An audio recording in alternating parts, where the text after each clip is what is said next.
man, let's call a spade a spade. You are not, the wedding that you are putting on is not for the husband and wife. It is for the family. I'm tired of seeing this. It's the families that have these expectations. We need you to invite these people. We need you to do it at this venue. Right. We need you to go to this temple or this church or this mosque, whatever it may be. Whatever happened to it has to happen on this weekend, right? Because Uncle X is not available. He's on a trip in Florida. I didn't know he's getting married with us. Right. Like, you know what I mean?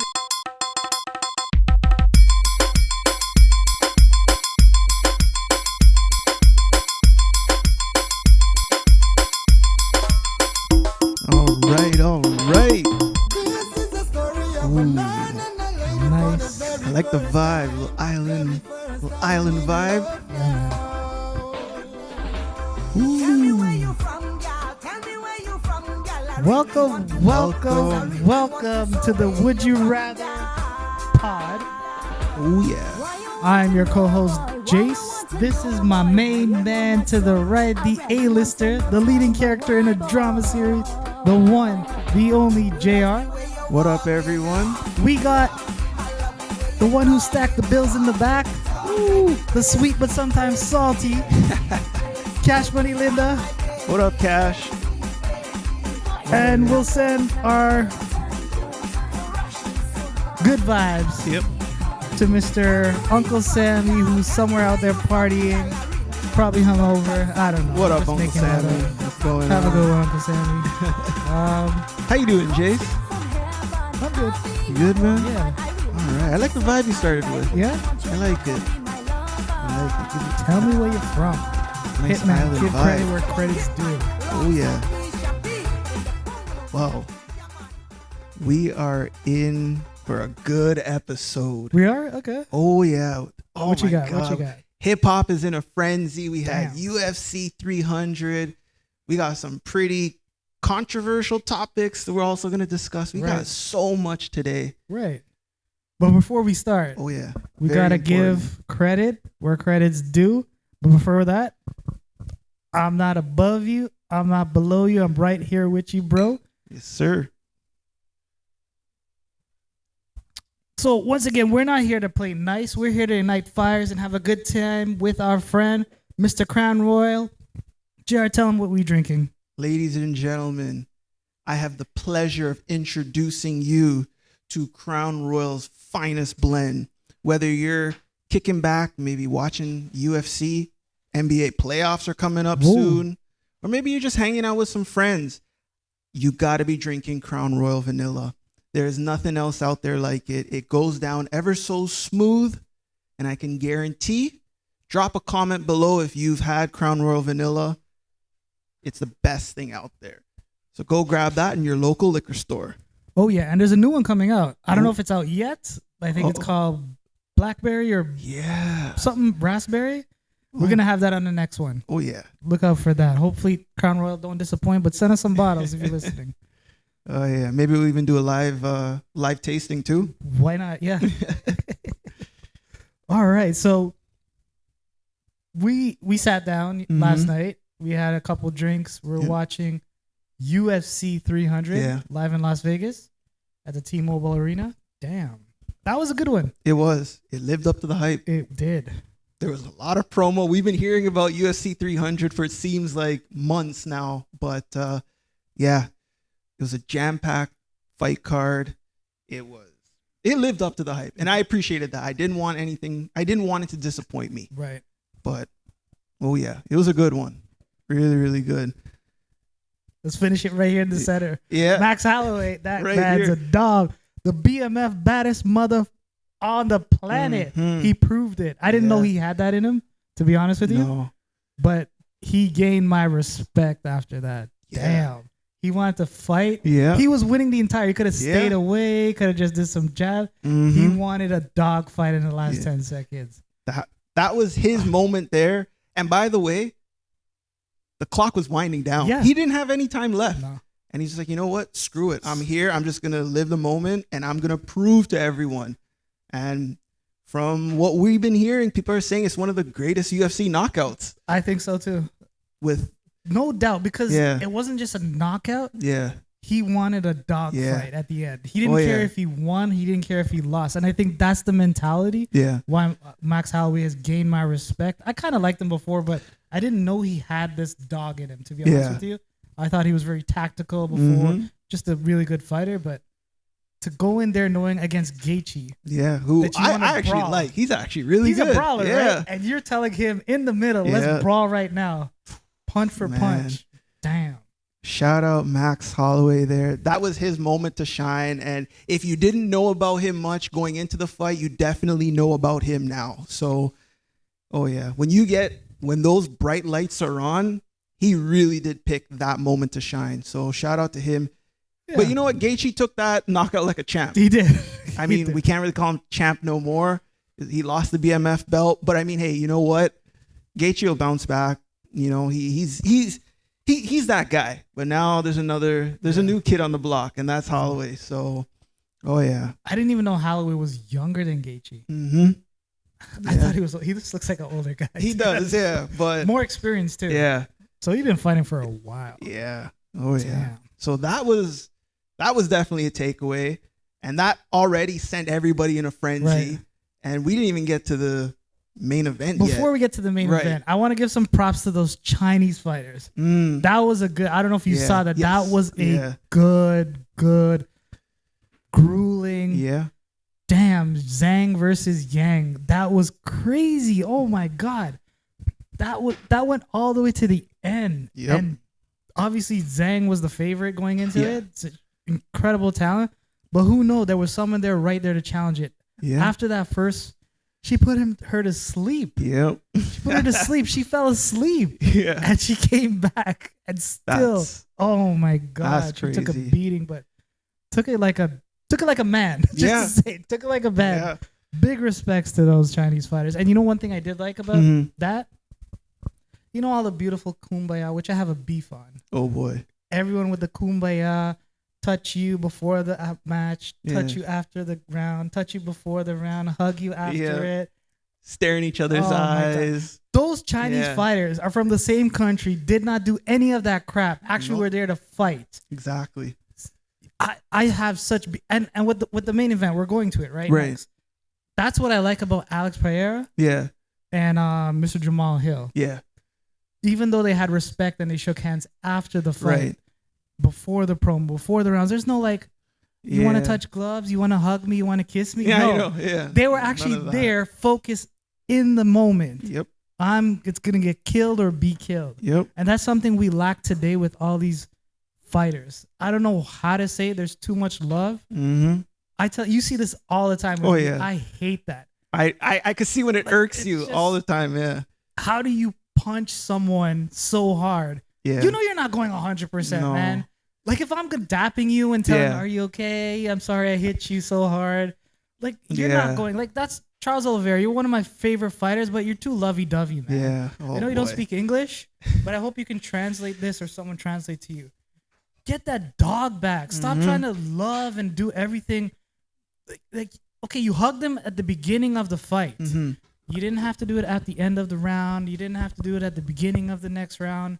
He gets it. He understands there's respect. Exactly. Stop that. They're there to fight. You take away like a few seconds in the beginning of the round anyways when you're touching gloves, right? It's like you're going like this. No, I want to punch you right now. You kind of get me on my zone. Yep. Oh my God. Fighters, get that dog in you. Fight. Do whatever you do afterwards. But you got to fight, man. You got to stop with this love. Jeez. I'm telling you, man. To me, when the referee says, tap your gloves, that's it. That's it, right? I don't need when the bell goes, you're tapping again or none of that. Prove to me that when you stand across the octagon from your opponent, you can't stand him. You damn near want to kill him. Exactly. I don't want you to, before I hug punch it you out. A little hard, and then all of a sudden, are you okay? Yeah, and yeah. It's like, tap me again. It's like, no. No, do I get to punch you for real? Yeah, no, absolutely, man. Too much love. I want the dog. I want the intensity. But you know what, though? It's sad to say, but this is also translates to the NBA. Everybody's all friends. NFL, everybody's all friends. They all hang out. So it just seems like it's a universal thing across. It's the new age, sports, man. entertainment. It's the new age. You know, you think Mike Tyson will be hugging up anyone? He's damn near gonna bite your ear off. Exactly. And he cusses you up in the thing. Like, he makes you fear him. Yeah. And that's why I like Conor coming back. Yes. We have a huge announcement with you. Yes. You gave me this morning. What was that? So June 29th, McGregor will be fighting Strickland, which, by the way, this is McGregor's return to the octagon. Right. You know, Dana White's loving this. Conor is walking promo. Right. Conor can sell a fight, which, by all means, like, don't get me wrong. Okay, you know, I'm going to get into this a little bit later on marketing UFC, but with McGregor, he's walking promo. Whether he's posting something on social media, whether he's giving you a press conference, you know you're going to get sound bites. People are going to tune in. And Strickland is also someone, too, who... I like Strickland. When he was in Toronto, he gave some good sound bites. So I like Strickland, man. I think... And that's what we miss. Conor and Strickland. Yeah. I'm telling you. Is it Strickland or Chandler? It's Chandler, isn't it? Let me just double quick. Yeah. I think it was... It's Chandler because Strickland is... Oh, yeah. It is Chandler. My bad. You got me. Wrong weight class. Exactly. Oops. Strickland is that guy who is that big Texas boy who doesn't give a shit. That's Pereira's weight class. Yeah. Yeah.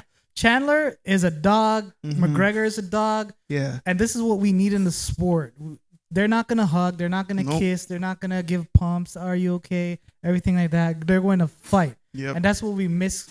Guys like Conor McGregor coming into the ring and showing, look, I'm here to kill or be killed. Exactly. That's exactly what we need. That's the dog in him. And yeah, there is no friends. There is no lovers. No nothing. It's I'm here to pound the living out of you. And that's it. Exactly. But you want to get into what you were going to go into? Yeah. So here's the interesting thing. Pereira is he could be arguably one of UFC's greatest fighters. Right. He could walk away today and he will be one of UFC's greatest fighters. Right. Just with his accolades. Look at when he's gone against Izzy. He lost, but then regained the belt. And he's fought real champions. Yes. He's fought real He's a beast. Yeah. And he could walk away from UFC today and he will still be considered one of the greatest. But here's the interesting part. Unfortunately, it is hard to market Pereira to the international market because of the fact that he doesn't speak English. And that's why I was saying Dana White's probably so happy that Conor is coming back. Oh, yeah. Because Conor at the press conferences, he's going to give you a soundbite. Right. He's going to give you controversial statements. He has a huge following too. But he speaks English. Look at Izzy. He's someone that will give you the good sound bites because he speaks English. But Oliveira, same thing. It's hard to market them because unfortunately they don't speak English. Right. And it looks like I love Pereira's celebration with at the end, we actually seen personality. Yeah. Aside from his entrance where, he does like a step and that's crazy. And then the arrow. But crazy. To actually see him celebrate that way, which was kind of like, look what I did. Yeah. You know what I mean? Like, it's nice to see that personality because aside from that, when he speaks, it's only translated to us. Right? So with guys like McGregor coming back, I'm hoping, Izzy's my favorite fighter. I was hoping that he's coming back at some point this year. I don't know. He's out and about getting bags elsewhere and whatnot, but can't blame him for getting the money. I know. Hey, you know what? But again, it's just hard to market fighters that are not speaking English. And I think to be the face of the league, I would say, right? The face of the sport. Yeah. Because I think it's hard Brazil has many talents. Like they're the best fighters, right? But like you said, they don't speak English as well. Yeah. And I think the last Brazilian that was the face of the league was Anderson Silva. Yeah. But he spoke English. He did. Right? He spoke some English and he wasn't as great as it, but he was the face of the league at the time because he did speak a little English. Yeah. And that boosts kind of like his GOAT ranking. Oh, absolutely. But I completely agree with you. Alex Pereira, that guy is intimidating as hell. Yeah.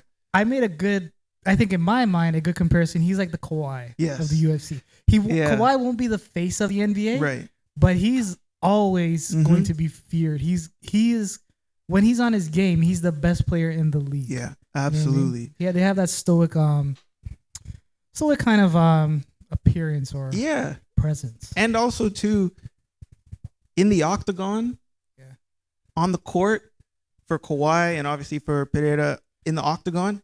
Business is business, right? And that's it. We don't hear anything else. Don't shake my hand. Not even like a teammate. Don't come near me. Remember, it was when Kawhi was with the Raptors. Norman Powell went up to give him. He's like, no, we gotta go. Business is business. That's that whole Mamba mentality, right? Same thing. No friends, no nothing. We're here to fight. We're here to do what we gotta do. So, yeah. Like personally, for me, just one more comment on that. I know we're dragging it, but I've been in fights before, and I know like if someone's coming to give me a tap or anything like that, it mentally is like an interrupt or a trigger to you. When you're so focused on getting one thing done, it's like, oh, give me 5. Boom. Yeah, you got it. No, it doesn't work, and that's why I think these UFC fighters, like Charles Oliveira, that choke, you could have choked him out, man. Come on, I know, but you're just too nice. You didn't want to choke him out too hard. No. I think you could have choked him out in the first round. You didn't put that extra 1% that you know you could have. You wanted to drag it a little bit more, and he got you at the end, man. Unfortunately, got you at the end. You can't be too friendly. No, jeez. Absolutely. And again, that's the thing, because you know what? Who I train with, you train with, or our teams have connections, and we train at the same facility. So it's like, oh, buddy, and then, which again, we can't say who you should or shouldn't be friends with, but when you're in the octagon and the lights and the cameras are bright and rolling, show us that you are that dog, you are that competitor. Outside, when the cameras turn off and the lights turn off, do whatever you guys want. But show us that you guys are the mixed martial artists that you guys are. Stop pussying around. Yeah. Get into the ring and fight. Yeah. Oh my God, that's the whole point. You're there. Fight like you want to win. Don't be. Oh, I guess I can't. I know. It's so funny every time. I always got to turn to look at you anytime they're okay. The glove tap, fine, but when we get into the hug and I'm staring at you and it looks like about to be a love scene in a movie, it's like whoa, what are we doing here? But Dana White, you got to do something about that, man. It's like you take away points in the round. If you kiss too much, take away a point. I don't care if you're winning the damn thing. You got knocked down. Take away a point. But you see, like yesterday with Pereira, he got hit in the nuts. Yeah. Waved off the ref. Exactly. And it's like, no, business is business. That's it. I'm here to fight. I'm not here for you to come. Are you okay? Exactly. Oh, what can I do? Do you want me to rub you? Like, what do you want me to do? No. It's no. Ref, I'm good. Let's go back to fight. Ass. I want to punch this guy. Yeah. And then Mr. Hill got knocked out. Pierce getting knocked on the ground. Oh my God. Oh boy. Jamal Hill, you're a good fighter, man. But no disrespect. But even looking at Hill though, he looks like he's got that dog in him too. Did you see when he was standing in the ring? There's no smile. He's not intimidated, right? No. So that's why I like those two type of fighters. The old school mentality. And I hate people say old head saying old school mentality. But it is. Like you want that dog. Even Jamal Hill knew he couldn't win. Honestly to God, I know after the match he knew he couldn't win that. But in the entire time, he was there to intimidate Alex Pereira. But you're not intimidating Alex Pereira with that stare, dead face. Oh my God. Coming to the ring? Yeah. I would shit myself. Man. But you know what? I would never hug him. Yeah. I would actually stand up there like a man, knowing I would lose and take it. Not hug him or not kiss him or not do any of that crap. But, man, just, you know what? Shout out UFC. Shout out Dana White. UFC has grown to international levels. It's the biggest it's ever been, and it will only continue to get bigger. So, you know, I'm glad to see where UFC has grown and is where it is right now. Thank God, because boxing's been really bad. That's another thing. Boy, yeah, we'll get into that another time. But definitely lived up to the hype. So you know, can't wait to see McGregor's return. I'm hoping Izzy, please return at some point this year. Izzy, stop pussying up. Come on, Come man. back. Just because he got knocked out so many times by the monster you see in front of you. I know. You don't got to face him. Face other people. Strickland, he's going to lose the belt. You know he's going to lose the belt by the way that his style is. You got to come back in the ring, man. You got the personality. You could be the face of the league. Yes. Cares, get knocked down, come back. Stop being in the audience. It's not retirement time, buddy. No. Life is short. Yep. You will be 30, 40. It will come in soon time, and you will find out the way that you used to move, you cannot move like that any much longer. Milk it while you're young. Come on. You just got a couple knockdowns. Come back. Yep. Jeez. Get some good trainers in the corner. I'm telling you, man. Go with those Brazilian fighters. Get Glover. Yeah. Get Alex Pereira. I'm sure Alex even wanted you to come back in the ring. Yeah. I'm sure he's willing to train your ass to bring you back. Oh, yeah. Well, with that being said, UFC, Dana White, everybody that was involved for UFC 300, thank you for putting on a great show. I think this will definitely be talked about as possibly one of the greatest fight cards. Oh, yeah. And can't wait to see where we go from here. Yeah. All right. So a lot of things happening over the past week into the weekend, right? So I sent you a file. Yeah. That I thought was fake, but you know what? I sent it. But it was the Drake disc. Yes. Man came shooting at everyone. Everybody. Every single person. Nobody is safe. Damn, what is he doing? So, I guess to cue this up. So Kendrick and so the big three has always been for the past 10 years, Drake, Kendrick, it's not big Cole. Three. It's well, big two and me. Not anymore. Yeah. And Kendrick went on Future's album and basically sent some shots Cole and Drake's way. Yeah. And then Mr. Cole had his Dreamville festival. Oh my God. And he basically said, I'm throwing in the towel and I'm backing out. Back kind of like to the USC conversation. Yeah. Anyways, man. It's like you gave the shot, you punched him, but you hugged him after. Yeah. That's the same sort of scenario. Anyways, go ahead. And then you want to go and apologize for for landing a punch. Yeah. It's like, sorry. I'm sorry to hit you hard. I didn't mean to do it, but J. Cole actually took his diss off of streaming services. So he did follow through with it, which You're a big J. Cole fan, right? So but how do you feel now? Like after that? See, I always picked Kendrick over Cole, but I really do like Cole. Right. And boy, I'm conflicted. There's a part of me that says hip hop is a sport. You're here to compete. But then there's another part of me where it's like, Cole said it didn't sit well with his spirit. Oh my God. So if he wants to walk away, I can't really argue against him saying it just didn't sit well with me. We live in a mental health conscious world and Pussy era. world. And it's like, and it's Styles P said it best too. He's like, he gets it. There's the competitiveness in him where he's like, no, you got to fight back. But he also understands that point where if he wants to back out and it doesn't sit well with him, then so be it. Right. But man, this could have gone down. This is a moment where we could have had the greatest back and forth of this era, at least. Right. No, it could have been in all the eras, to be honest. That's true. With their skills. Yeah. Could have been the best ever. I'm telling you, because again, there was no social media involved with this. It's we're going to the studio, we're recording, and we're sending shots, which Drake did and Kendrick did. And then Cole backed out. So that's fine. So in the top, like if just to pause you there. Mm-hmm. So we don't know who the top three is, but let's just say the three is at the top. Yeah. Does the J. Cole, because of that, does he get notched down just a little? A little bit, definitely. Yeah. Definitely. Because that's what pussyfooting gets you guys. Yeah. Sorry. Oh God. Man, it's just this was a moment for him to really solidify himself. Right. Okay, we know you're a really great lyricist. Like Cole could rap for hours and days, but are you able to battle and send shots? And he tapped out. So I can't really say, we know Drake can. He's gone at Meek Mill. He's gone at Pusha T. He's been sending shots his whole career. We know Drake can do that. Drake got bars. He does. Bars for days. And he delivered on that track too.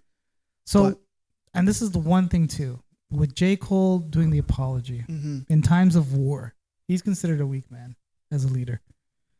If you have the Mongolian Empire, the Roman Empire, and then you got the J. Cole Empire. Oh boy. Before you send the cannon over and you shot something, you're like, I'm sorry. Yeah. Take my land. We don't want a dynasty. Definitely not. Oh boy. I just can't imagine. And damn, he just doesn't have it. No. He just doesn't have it. No. I guess he was never really in the top 3. Unfortunately. No. And if he was there, which I did have him, now I got to knock it down. He didn't see himself as a top 3, unfortunately. That's in my eyes, and I'm not apologizing for that. No, definitely not. But okay, Drake. Mr. Drake. Mr. Boom, Aubrey representing the T.6. Yep. Drake came for everyone. Yep. Everyone. Huh. Rick Ross got some heat. Weekend got some heat. Weekend, what did the Weekend do to you? You just sat really kind of pissed off in a pissy mode. Damn. Man. Sorry, man. Go ahead. No. That's who I was alluding to next. And oh boy. But see, that's the thing with Drake though. He was on tour. He finished his tour. He's like, I got time now. And I'm coming for everybody. I'm not going to send 1 or 2 shots at Kendrick. I'm not going to do it on someone else's song. This is going to be my song, my diss to everyone, which I salute. So I don't know if Kendrick's got a reply back. Hopefully he does. Let's keep this going. Let's see. This is going to stand the test of time with who, well, obviously let's take Cole out, but Kendrick and Drake, which by the way, they've been sending shots their whole career back and forth, little subliminals here and there. But now it's bubbled over. So, but does the Drake open the gates for all the enemies to come at him? I think it's really strategic. It is. Because he's kind of saying, I am the top dog. I can make shots at anyone. Yeah. That's how big he thinks of himself. Yeah. And I do think of himself being the top dog, to be honest with you. Definitely. You needed to diss me in order for your song that you featured on to actually be number 1. Yeah. And damn. Yeah. Well, you know what? Again, for Drake, obviously, everybody's always says about Drake, he's a numbers guy, right? Where he'll kill the charts. He will have all these songs on TikTok and whatever. But he's proving to you that not only can he make hit music, he can make songs for the women. He can make, your kind of R&B style. He could do it all, but also too, he's battle tested and he's ready to fight. So I think we're in store for something good. Don't let us down, Drake. Don't apologize. Don't hold back. No. But you know what? At the end of the day, I think you are the man to take us into the next era. Yeah. You just talented, super talented, man. Definitely. Damn. So that song is pretty good too. Yeah. I would vibe to it, even if it wasn't a diss. Yeah. Well, so I got a theory on that. Yeah. So when you sent me the song, you immediately sent a disclaimer saying, I don't know if it's real. Right. Because again, with AI, like there have been Drake songs that have came out that sounded like Drake, but they're actually AI. Right. And obviously, people are obviously waiting to hear what Drake's got to say. So why not for somebody to create an AI song? So I listened to it at first and I'm like, if this is AI, it's damn near perfect. Yeah. Sounds exactly like Drake, but it's fire though. Right. It sounds like old Drake too. Yes. Lil Wayne kind of era Drake. Which, by the way, Rick Ross called out Drake on that and said he's a copy paste of Lil Wayne. Oh. So, man, when I heard it, I was like, okay, I'm hoping it's real. And then, so the reports, everybody started picking it up and it started gaining traction because I didn't know about it until you sent it. And it's like, okay, boom, all the blogs, everyone's covering it. So my theory is, I think Drake, he got someone to share it and kind of propose it as a leak. Okay. To see how the internet feels about it. And like, okay, if this is good, I'm going to release it. Right. If it's not, it was a leak, you know what I mean? Or it's AI or whatever, right? It's a draft or something. Yeah. but it was officially released later on. I think it was like late evening. So yeah, I think that's what Drake did. Right. But I mean, either way though, whether it's a leak, whether it's real, it was fire. It was fire. It was fire. Damn. And I think that's the other thing too, coming at all of these other rappers, you know, half of them won't respond. Yeah. So that alone eliminates the hierarchy. Yeah. If I'm Drake and I'm coming at you and you don't even respond, Yeah. Whatever you were before, you're a little bit lower now. Yeah. You know what I mean? And they can't That's even the respond. thing. It's Drake. Like, what's The Weeknd gonna do? I know. He's not a rapper. Yeah. What's who else did he It was Ross. Rock is old school. Ross is old school, so I definitely think he would have definitely came back, even though he's not on the level. No, Ross is good though. Yeah. Not saying anything. Oh yeah. Who else? There's Kendrick. He went after J. Cole. He did.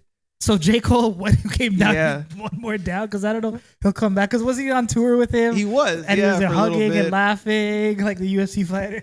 And basically Drake was kind of like, Cole, just move out the way. Yeah. Let me do what I got to do here. I Right? gave you roses. Yeah. But these are not the real red roses. These Yeah. are the fake ones, man. So, which is kind of funny, man. It's like, man, if just move out the way. Let me go toe to toe. I don't think he would have done that if J. Cole didn't do the apology after. That's the thing. Because I think that's a weak move. Everyone saw it as a weak move. It was. Yeah. Mental health, my ass, man. Yeah. You know what? Like, oh my, I don't even know how to explain it. This weak ass. I don't know how to articulate myself, but like, how is that mentally sitting on your brain? Did you used to make love to Kendrick and all of a sudden it was like a boyfriend girlfriend thing that you couldn't, you got so pissed off and then all of a sudden you remember the time you made love last week and you're like, I'm sorry. Like, oh my God. And again, shout out to Joe Budden and the Joe Budden podcast, but Joe said it best. Y'all are too invested in being friends. This is a sport. This is what you make your living off of. The roots of hip hop have been battles. Right. So this is your moment to shine. The ball is in your court and you just chose to throw it back. Throw it back. God. No, man, you got to dribble your way up and you got to go 1-on-1. Right. Look at Drake. He's going 1-on-20 right now. That's what it seems like. Drake is saying Drake wants the title. And he's in the moment right now because he knows if he lets the moment pass and just chooses to sit back, then it's like, hey, man, Kendrick came for you. You guys been going back and forth and you just chose to back off. Right. He said, no, screw that. This is my moment. I'm going to prove to the world and you're going to catch a stray bullet. You're going to catch a stray bullet. Everybody's going to catch a stray bullet. So, but looks like summer's going to be interesting. Summer will be interesting. Oh, boy. Something just popped up, right? And then we were talking about GOATs. We're talking about rappers. We've never actually talked about this. But who's your top 5? Top 5. Top 5. All right. Rappers. Top 5 rappers. All right. However you categorize them, whether it's lyrical, whether it's influence, whether it's I don't know, man. However you categorize your top 5. Because for me, Drake, he's been having a really long run. Like, we're living in the moment, but his run is longer than any other rapper we've ever seen. And just because he's dabbled into R&B, just because he's dabbled into pop, that for me doesn't take away from anything. Yeah. But yeah, who's your top 5? So number 1 for me, and obviously this is a given, my GOAT is Mr. Kanye West. Whoa. I grew up on Kanye. When I first started dabbling into hip hop, that was around the college dropout, late registration. So that was 2004, 2005. Oh, man. We'll get back to I don't want to interrupt you. Okay, we'll get back into Kanye. But, oh, man, yeah. Kanye is definitely my GOAT just off of influence, just entirety of everything. But see, Kanye, it's one thing. Yeah. Kanye has mental health issues, right? Right. But I don't think he would apologize for coming back at anyone. Definitely. Come on, man. Sorry, I'm done with that. No. It's true though. It's definitely true. For me, number 2 would be Mr. Hove, Jay-Z, and you know what? That's because for me, again, starting to get into hip hop, Kanye was Jay-Z's little protege, the little bro, right? Little hoe. Sorry. Oh God. Oh, my bad. So for me, that was, I'm like, okay, they're like that 1-2 punch, you know. And unfortunately, that was coming to the end of Rockefeller, and obviously the Dame and Jay split. But so for me, be Jay-Z. Number 3. So I think number 3 would have to be Drake for me. Okay. Just because respect. We're currently living in that Drake era. It's like the LeBron James kind of argument. Yeah. You're in it and you don't see it. Right. And you just can't deny the hit songs, the success, and just the longevity, as you mentioned before. Number 3 would be Drake. Number 4. No. So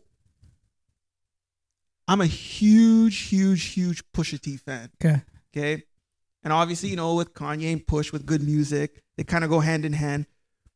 I was a fan of him on the Clips with obviously his brother Malice. However, Push's solo career is what I definitely gravitated to. But I don't know if I could put him number 4 or 5. Okay. Doesn't have to be any order. Yeah. But definitely number 1, Kanye, 2, Jay-Z, 3, Drake. Pusha somewhere in there, and I got room for one more. Yeah. That's a tough one. That is a tough one. So you haven't included a lot of older rappers. And it's no strike against you. Right? But anyone from before your era you think you might include? It doesn't have to be. It's your list. So, see, for me, I unfortunately, Biggie and Tupac passed. Right. Tupac passed like when I was like 1 or 2 years old. So obviously I have no recollection. Yes, hearing his music after the fact, later on, and actually gaining an understanding. Unfortunately, I just didn't live through his era, which I think would have impacted me different, right? Versus actually hearing it years later. Same with Big. Number 5. I don't know. I'm going to come back to that. Okay. Yeah, I got to come back to that. Because there's so many names floating around. Like there's Lil Wayne floating around. Oh, his influence, his Lil everything. Without Wayne, there's no Drake. Because obviously that whole Young Money, Cash Money. Yep. So I'm going to leave number 5 open right now. TBD. Yeah. If it comes back to me or if I figure out, I'll let you know though. But how about you, Jace? I'm a little bit different than you.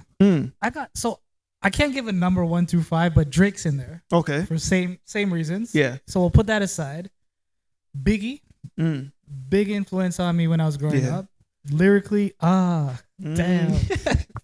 That man was a big. Yeah. He said it. Big, black, and ugly, but you still love him. Just the ruthlessness with it. Just. Whew. And someone who doesn't get his flowers enough. Busta Rhymes. Ooh. I don't know why people leave him on top of off of every single list. He doesn't get his flowers. No. Lyrically, who can top him? Even Eminem said he was better than him. Yeah. Lyrically. You hear his lyrics, you hear his flow. He got lots of hits. He got major hits with Mariah Carey, Janet Jackson. Oh yeah. Like huge hits. Yeah. Busta. Flip Mode Squad. Damn. I'm giving you flowers. I was a huge fan. That's Dangerous album was amazing. I got Lil Wayne in there. Okay. Just because, man. Yeah. That guy was. When I was in high school, he just came out with the Hot Boys. Yeah. Ooh. So it was like Juvenile. Yeah. I wasn't really into him. He was like a new rapper kind of thing, but I learned how good he was later on. And I got 2 more. I think I gave you more than 5, but I gotta name these 2. Ice Cube. Okay. Ice Cube lyrically was amazing. Go back to NWA. Go back to West Side Connect. Damn. Him, Mac 10, Dub C, Crip Walk. Oh, yeah. Oh, man. And then one for me that's just, he didn't have huge hits, but consistently he's been just amazing. Okay. He hasn't been that guy. Yeah. And because I think it's his personality being chilled out, Nas is like, Ooh. Nostradamus. Yes. Okay. That is my top 6 what I said, but those are my goats of rap hip hop. Right. Yeah. So there's a heavy New York influence because you said Busta, Biggie, Nas, Biggie. Yeah. But then you also have the down south, which is Lil Wayne. Lil Wayne. And the interesting part with Lil Wayne is, and I think for both of us also too, is down south music was different. Yeah. Like even that crunk era, right? Even thinking of like I'm a huge 3 6 Mafia fan. Right. I love Juicy J. I love that. Okay. I love that down south That should sound. be my name, Juicy J. That crunk era, right? It's good party. It's good feeling the vibes music, right? But when you're up north, you might not appreciate like how people in the south appreciate it, right? Yeah. Even that whole Memphis. Well, obviously Juicy Uncle J being Luke, from big Memphis. up Uncle Luke. Damn. Let me see your Tootsie Roll. There you go, Lil Jon. There was also Luda. He got Luda, Bun B from Houston, Paul Wall. Like that down south era is Paul Wall. I know. Bubba Sparks. Oh shoot. We got all these. I'm telling you, right? But again, when you're in the north, you might not appreciate it like how people down south. Just like some people from the south put Lil Wayne as their GOAT. Scarface is huge in Houston. Yeah. He's like the king of Houston. Yep. That definitely should have been in my top. Top Scarface. 5. Scarface. Yeah. But I gotta mention one more. I know there's Snoop, man. Yeah. I think he's like in the Busta Rhymes kind of thing where like you've been there for so long. Yeah. You just get overlooked. Definitely, right? yeah. Snoop has been consistently, probably not the best lyricist, but very solid. Oh, yeah. Consistently putting out hits for years and years and always being relevant. Yeah. I heard something online where us in North America, we take Snoop so for granted. Yeah. People actually, Snoop is the most famous rapper in the entire world. Yes. In the entire world. He's worldwide. Yeah. You go to Australia, it's Snoop. Yeah. You go to Japan, it's Snoop. Yep. They have no clue who Biggie is. They have no clue who Jay-Z is. No. They don't even know who Nas is. Nas who? I Right? know. But Snoop, he is worldwide. Oh, yeah. And I think, and I totally agree with that. And I've heard of that before. And it does make sense because Snoop has branded himself. His name is attached to so many different brands, so many different products and companies. Like, his face is recognizable, right? Versus, again, someone might not know who Nas is. Right. They say Nas. Yeah. They don't even know it's Nas. They say Nas. It's like, who's Nas? It's like, but again, Snoop. And Snoop has been relevant. Think about it. Always 90s, relevant. 2000s, the 2010s, now the 2020s. Like, just the other weekend, he's on WrestleMania. Yeah, like come on. His face is everywhere. Everywhere, man. Damn, Snoop. Snoop. LBC. And how can someone be so famous and beat a murder trial too? Like, that's crazy. Like, murder was the case that they gave me. There you go. I mean, it's hard, man. It's hard. And but man. Yeah. And it's just amazing. Like how we talk about this in comparison to NBA. Who's the GOAT? Who's the GOAT in this? Who's the GOAT is that? There's never a time that you can compare GOATs. Respect everyone where they are. Respect their art. No one's going to be better than who. You can only wish you can take this guy back in time and put him playing with this guy back in time or rapping with this guy back in time. Yeah. Just appreciate. Oh, absolutely. It. There's completely different people. Just like I don't want to be compared to you. You don't want to be compared to me. Right. Right? You're great in your own way. Absolutely. Yeah.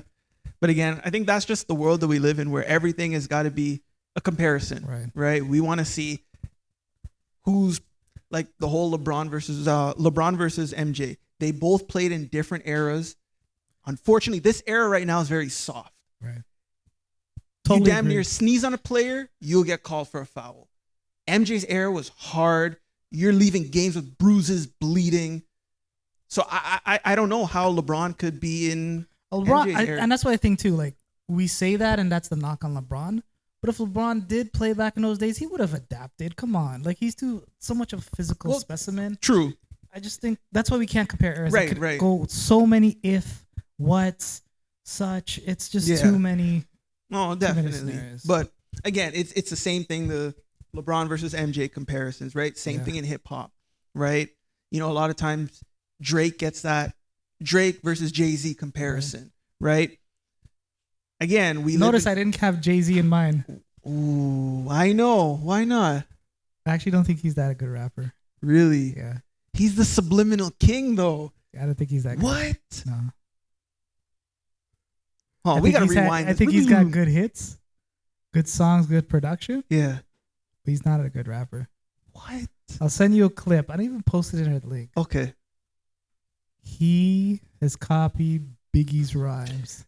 Word for word. Okay. I just copy. Everyone copies, right? Yeah. But like his raps, his voice is annoying to me. It sounds like Kermit the Frog. With the Remy's in the system, ain't no telling when that will it dism, that's what they be yelling. Jay-Z, I do not condone this. I'm not affiliated with these remarks. I like listening to your music. I would say you're like you ain't in my top 5. Let me end it like that. Respect, but you ain't in my top 5. Damn. I put DMX over Jay-Z. I'm not mad with that though. I'm not mad at that. That's actually, and I was surprised you didn't put DMX in there. Sorry. If I had a next set of 5, DMX would be in the next set. Okay. Yeah. When DMX and Jay-Z, they both came up pretty much the same time. Right. It was DMX's game. Yes. Yeah. Ooh, the whole Rough Riders era. Oh my God. Man. Rough Riders. Then you got in the Locks. Then Jada Kiss came in. Ooh. Oh, come on. Then we obviously got to talk about Dipset. Oh my God. Oh, Cameron, Drew Wells. Oh my God. Jim Jones. Ooh. Okay. I got a question for you, which we did have a versus based off of the Locks and Dipset. I guess that Diddy and Jermaine, the pre-verse is not happening anytime soon. Oh. Sorry. Definitely not. Actually, you know, I was thinking about that the other day too. I was like, that was like the next hyped up verses, and then that would have been so good. Yeah. Oh my God. Because both got hip hop hits and also, production wise and writing credits on R&B, and you also got R&B. Legendary R&B. That's crazy. Yeah. But were you a Locks or a Dipset fan growing up? 100% Locks. Really? Locks. Okay. Jadakiss, Styles P, Chic. Shout out to Chic. Don't get enough credit. Know. Chic. Come on, man. Okay. So, I mean, Jadakiss.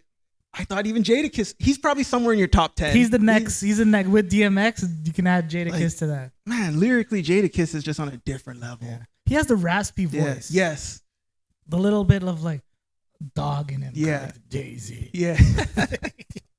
Which I really like. But I cannot deny the influence, and I'm not even just talking about on music, but from fashion and just pop culture that Dipset had. Yeah, that's their true. Influence though. The pink and all that. Yeah, the pink fur, Cam's pink fur, like that's crazy. You know what I mean? And obviously the Dipset logo and chain, like that. Like again, that just transcends, right? So I think like overall their influence and impact. Yeah, I would put Dipset over the Locks. No. Okay. No. Impact. Hold on. Impact to the culture. Oh but my if we're God. talking lyricism and actual music, D-Block, 100%. The Locks over. But if we're talking about, oh my God, did you hear that? Who did people want to dress up? Who did people want to dress? Comment below, Dipset or the Locks. Okay, so again, I'm gonna put this disclaimer. If we're talking impact on the culture and just who you want to dress like, are you dressing like Jadakiss or are you dressing like Cam? I'm leaning to Cam. I ain't wearing no pink fur. I'm sorry. Oh, that's the flyest thing. That's the flyest. Pink fur my God. with the flip phone. I'd rather get my hat, my tee, and my baggy pants with the chain. Oh, dude. See, I'm not mad at that either. But come on, man. Oh, I ain't wearing that pink fur.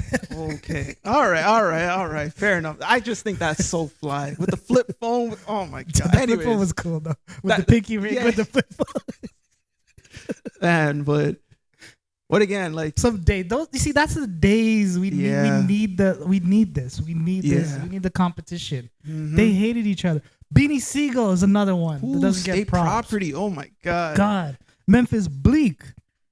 Jeez. I know you really like. I like Memphis Bleak, but I understand the argument against him. He wasn't that relevant in all of Graham's team. He had a couple good hits. Yeah. Oh, definitely. But again.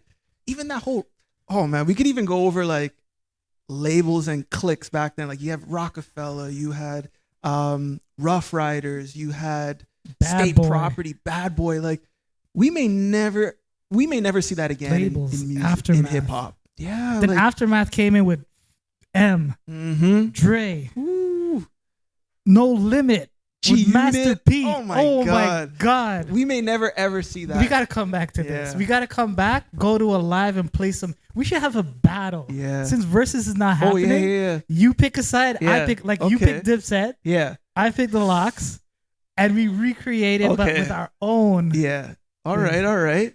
I like that. Do that. Could do a 5-on-5. Yeah. Or 5 versus 5 there. Okay. But yeah, man. See, that's what's missing in hip hop today. Definitely. I don't think you can walk away and say, I'm a Drake fan, I'm a Future fan. You won't have these conversations. I don't see it. Yeah. Like the influence is not there. It's true. Oh man. That was a good conversation. Yeah, definitely. We can go on for but we were just naming everything East Coast. You still got West Coast. We got Cube. I said Cube. Right. We got Mac 10. We got Dub C. But also too, even just Warren labels G. and groups. Right. You have Death Row. The producer dancing all up in the videos. Pick up the Suge, man. I don't know how, Suge. You're in jail, but you get the latest scoop before I do. That's crazy. And you're already commenting on it on the news release online. Are you really in jail, man? Damn. I feel like he's somewhere in a basement or something, just hiding out, just like watching all of this. But Shook, man. That guy was scary. That guy was scary. Yeah, that's someone you do not want to be caught with in a back alley late at night or something. Ask Vanilla Ice. Ooh. Uh-oh. Did he really go there? But yeah, West Coast, right? Yeah. We got Q, we got Dre, we got Warren G, we got Nate Dogg, rest in peace. Ooh. Damn, yeah. Snoop. Exhibit. Man, I got to give some love to E40 too. I think he's overlooked. But you know what? That's the argument. If you're from the Bay Area, E40 is way up there. Yeah. If you're elsewhere, he's probably down below, right? Yeah. So everything is, and that's what hip hop is. It's all regional, right? You know, West Coast wasn't vibing with East Coast. Right. East Coast wasn't vibing with West Coast. And because of that, I didn't want to listen to West Coast music. Yeah. It was weird, right? Yeah. Because I was listening to Wu-Tang, but you would hear really good songs from like, I don't know, West Side Connect. Yeah. I bought the West Side Connect album, to be honest with you. Really? It was really good.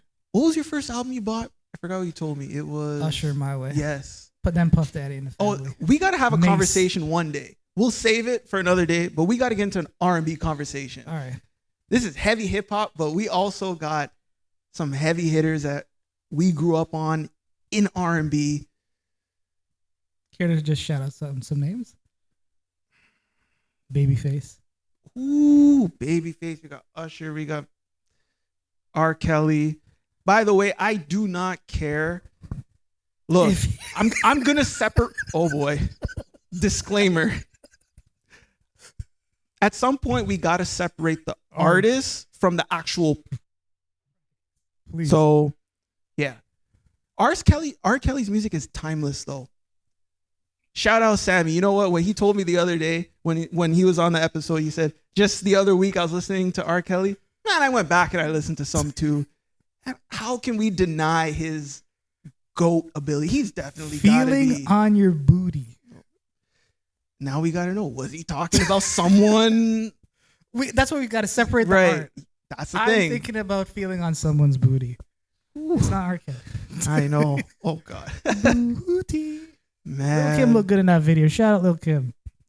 Oh, we could even get into a female hip hop discussion as well. Okay, who's your GOAT female? GOAT female. Okay, so here's a little bias because of the era that I've grown up in. It's got to be Nicki Minaj. Really? Yes. Damn, I'm not mad at that. I am not mad at that. She can rap. I'm not mad at I mean, she can really, really rap. None of this. Nicki wrote her own stuff. When she raps, her flows, her cadence. Yes, she sometimes have a little. She plays into a character, but when we're talking about bar for bar for bar, she can really, really rap. Yeah. Right. this new age Cardi B, I'm not vibing with that. Yeah. I'm not. And reason being is, yes, Cardi B can rap, but her stuff's not written by her, right? She didn't go into this as a hip hop artist. She had a whole career and profession somewhere else. I'm talking about, and again, man, shout out Nicki Minaj from Trinidad, born. You already know I got to ride and I got to rock for Nicki Minaj. How about for you? I got two that comes to mind. Missy Elliott. Oh, ooh. Yeah. Hits for days. She's the Busta Rhymes version of the females, right? And I say Eve. Eve was hard. Eve was with the Rough Riders. Yeah. She had lyrics. Yeah. She was that girl. Interesting, because you won't really hear Eve mention much. You know, because she kind of changed her whole image now, being on talk shows and things like that. But she was that chick. I need a ride or die chick. How about Lil' Kim? You got her somewhere in there? Lil' Kim's there. Yeah. She's there, but I know Biggie wrote all her rhymes. True. Early on. I don't know what it is now, but definitely. We'll get back to that topic, but damn, that was a good one. But definitely, R&B. Next pod, we got to do an R&B discussion, man, because, whoo. Damn. All right. Keith Sweat. Johnny Gill. Ooh. Oh, man. I'm going way back. And then even if you want to go new school, you got Mr. Chris Brown. Whoa. Again, separate the artist, the art from the person. I'm tired of bringing up stuff from like... The man was a kid, yo. You're telling me as a young man you didn't slap some girls back in the day? Oh, God. It got into your face? Like, why are you like, Robert? Just stop. Jeez. Man, there's got to be some forgiveness, man. I think he was like 18 or 19 or something. Kid, like, man. Come That's young on, love. man. Even Rihanna comes to his concert. Yeah. Like, if she forgave him, please. Yeah. Forgive the man. The man's uber talented. Oh, yeah. Damn. Well, anyways, we'll get into that discussion, though, on a future pod episode, hopefully next week. Let's take a little break. Yeah, we'll be right back. Yeah, we're back. We are rolling. All right. We got Cash. We got Cash Money Linda in the background there. What up, Cash? How you doing? What you been doing? Hello, everyone. I am doing great. How are you guys doing? I said, what you been doing? Nothing much. Okay, just, cool. Usual stuff, going to the gym, eating healthy. One of these days, the people want to know a little bit more about you. Prepping for the summer body. Oh. Okay. All right. Oh, boy. I got so much to say about that. Anyways, but. Yeah, so, Cash, you sent me this TikTok. So let me just play this and then we can talk about it. Yeah, sure. Let me show y'all something, world. I just literally proposed. I ain't gonna record you because that's up. Like I just proposed to my girl. 10 years, we've been together. 10 years. Yeah, we've been together for 10 years, and I just proposed to her, and she just sitting here and just looking at the ring. You just sitting here looking at it. In the car, you ain't put no thought into it. You ain't taking me out to dinner or nothing. No type of little setup, bro. Well, I do it, but flowers, nothing. Just this ring. But Crystal, and then after 10 years. Crystal. No. You said you wanted to be married. I don't want it. I went out and bought this ring. 5 years ago. I don't want that shit. Now it take you another 5 years to propose to me. No, I don't want What you mean? So 10 years? Look, 10 years for me. That tells me if I want to spend the rest of my life with you. It don't take you 10 years. People true colors. People true colors don't be coming. Like I gotta see your true colors. It do take people 10 years. Everybody not the same. Like I don't get it. What you talking about? Like, so you really don't want to. You don't want to marry me. I don't want that ring. And you know what? I'm trying to pack my shit because I just. So you finna break up with me because I got you a ring 10 years later? What type of thought is this? We in the car. What you mean we in the car? Like, it don't matter where you get proposed to, as long as you get proposed to. I don't want that shit. Can you stop recording me? I'm not gonna stop recording because you're unappreciative, and I want to show the world how unappreciative my girl is. Like, I don't understand right now. Like, you got a whole, like, you know how much I spent on this ring, and you complain about where I'll propose to you at? That's what you complain about? In the car. It's there's no type of thought into it. And then it's been 10 years. I don't want that shit now. At least it didn't stop. It took you 10 years? I know it. Okay, everybody not the same. Maybe it take me 10 years to realize if I want to spend the rest of my life with you. I don't want it. That's crazy. Like, I don't get you. Like, then you talking about you finna leave. Where you finna go? Where you finna go? So, all right. Damn. All right. Well, Cash, thank you for sharing that with us. You want to summarize a bit about the clip in case?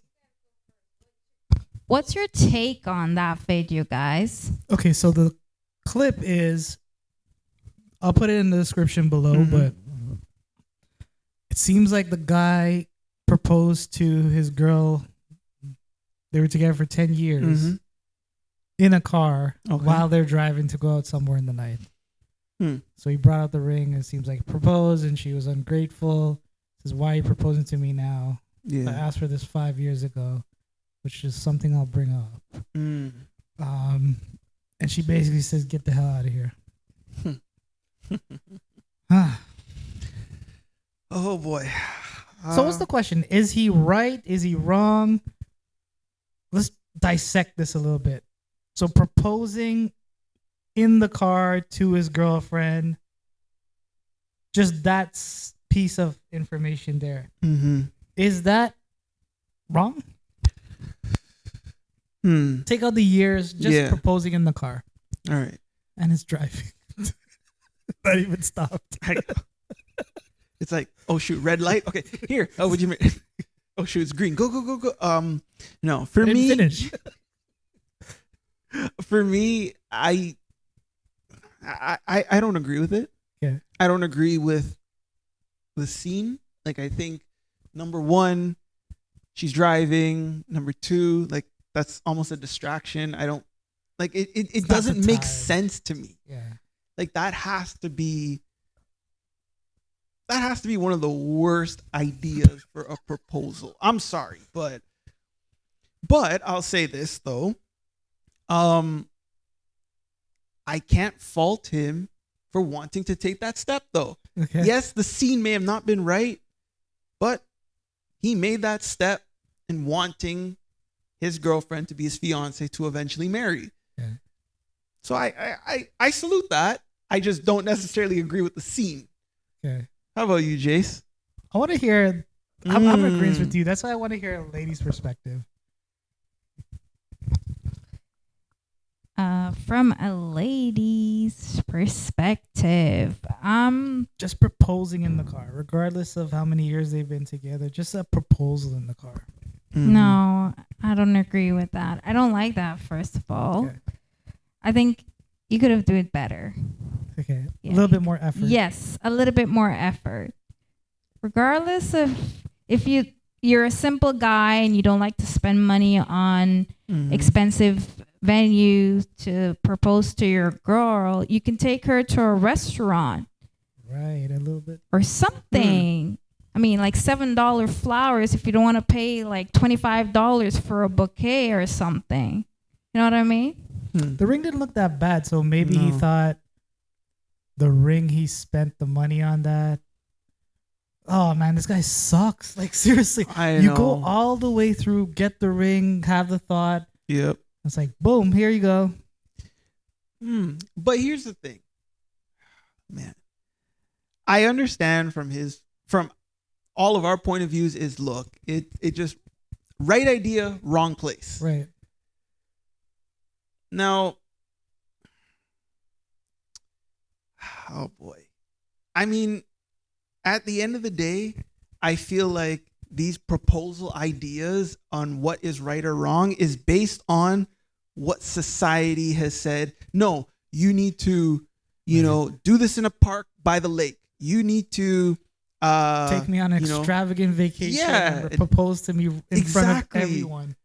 Do this like on a beach somewhere. No, that's what looks good on social media.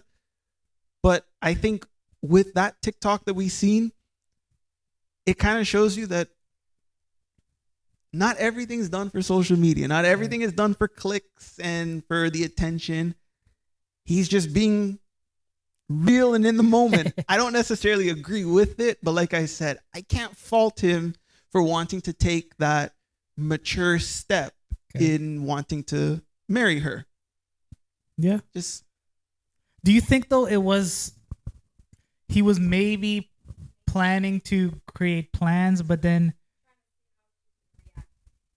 try to see how his girlfriend will react if he does go a cheaper route, right? As in propose, but still, like, okay, maybe it was just a point in time, but maybe they had an argument.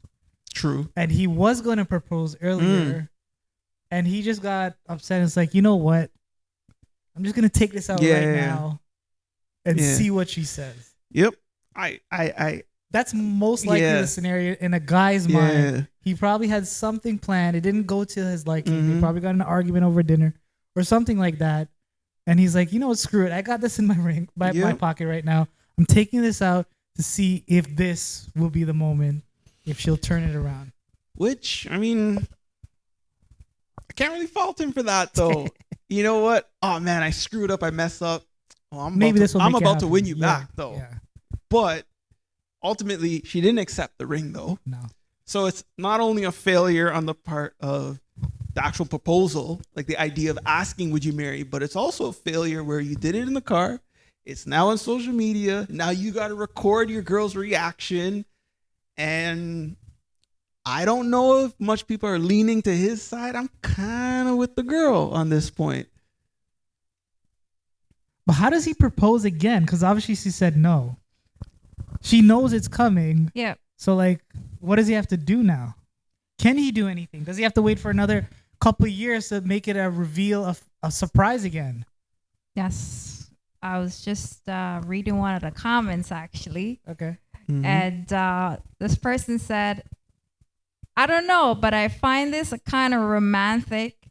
He did it where he was most comfortable. Right. And I'm going to tell you as a man, the secret, it took him 10 years because he was scared of getting a no from her. So it took him 10 years. So that's a challenge. I mean, I don't agree with him proposing to her in the car. Like, I mean, I think there should be a little bit more effort.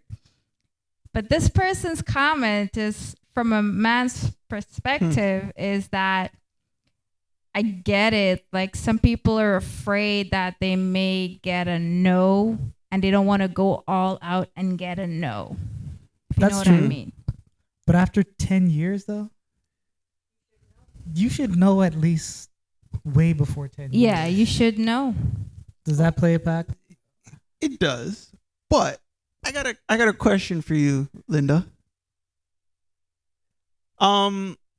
You mentioned it doesn't necessarily, you didn't appreciate him proposing in the car, right? It's not the right place, which I'm agreeing with you on that. But from a female's point of view, what is the right location? Does it have to be done up in balloons and roses? What if he were to just wake up one day, they're in bed, he just wakes up, turns over and says, babe, would you marry me? Is that okay? Not in this generation, I don't think. But what about for you, though? Well, I can't speak for everyone else, but I can speak for myself. And maybe if I say I'm okay with my man just turning over and say, would you marry me? Then I guess if I said yes, for a lot of women to be like, he could put a little bit of effort. Like, now they're talking about the bigger the rock, the more money spent, and that's your value of showing, because the ring basically shows a woman's value. Do you guys agree on that? Hell no. No. And by the way, on these bigger rocks, they're not even real diamonds. They're actually, so they take like little pieces of real diamonds and then they manufacture it and then create these like synthetic diamonds. So it's not even, yes, you might spend X amount of dollars on it, but it's not even a real diamond. I don't know where you're shopping, but they can't get real diamonds. No, they can, but now, but the thing is, now you're actually getting these fabricated diamonds where they have elements of the real diamond. I know what you mean. But they're like, I forgot what exactly it's called, but basically they're like synthetic diamonds kind of thing, right? But I think from my point of view on this, and I'll toss it over to you, Jace, is the way that I look at it is, and you read it best from the comment, what the guy said. He felt comfortable in that moment. Now, would I feel comfortable in that moment? Maybe not. But he felt comfortable there, which is why he proposed. So I can't really knock him on it because my preference or my idea would have been different. But you know what, though? That's why I said salute. He's taking that mature step. For some, do what you got to do. Others will be like, nah, man, that ain't it. But it's completely up to him, though. Right? Yeah, that's what I think. It's completely up to him. It's this generation. It's a nice throwback. Because I'm pretty sure my grandpa didn't have to propose to my grandma at all, right? It's this whole new generation. He gave you a ring. Mm-hmm. He wants to marry you. Yep. What else do you need after 10 years to make it a special moment? Exactly. So I'm on his side. Mm-hmm. I think society pressures men today to do this. You've already spent so much on the ring. Mm-hmm. You got to do more. Like, what?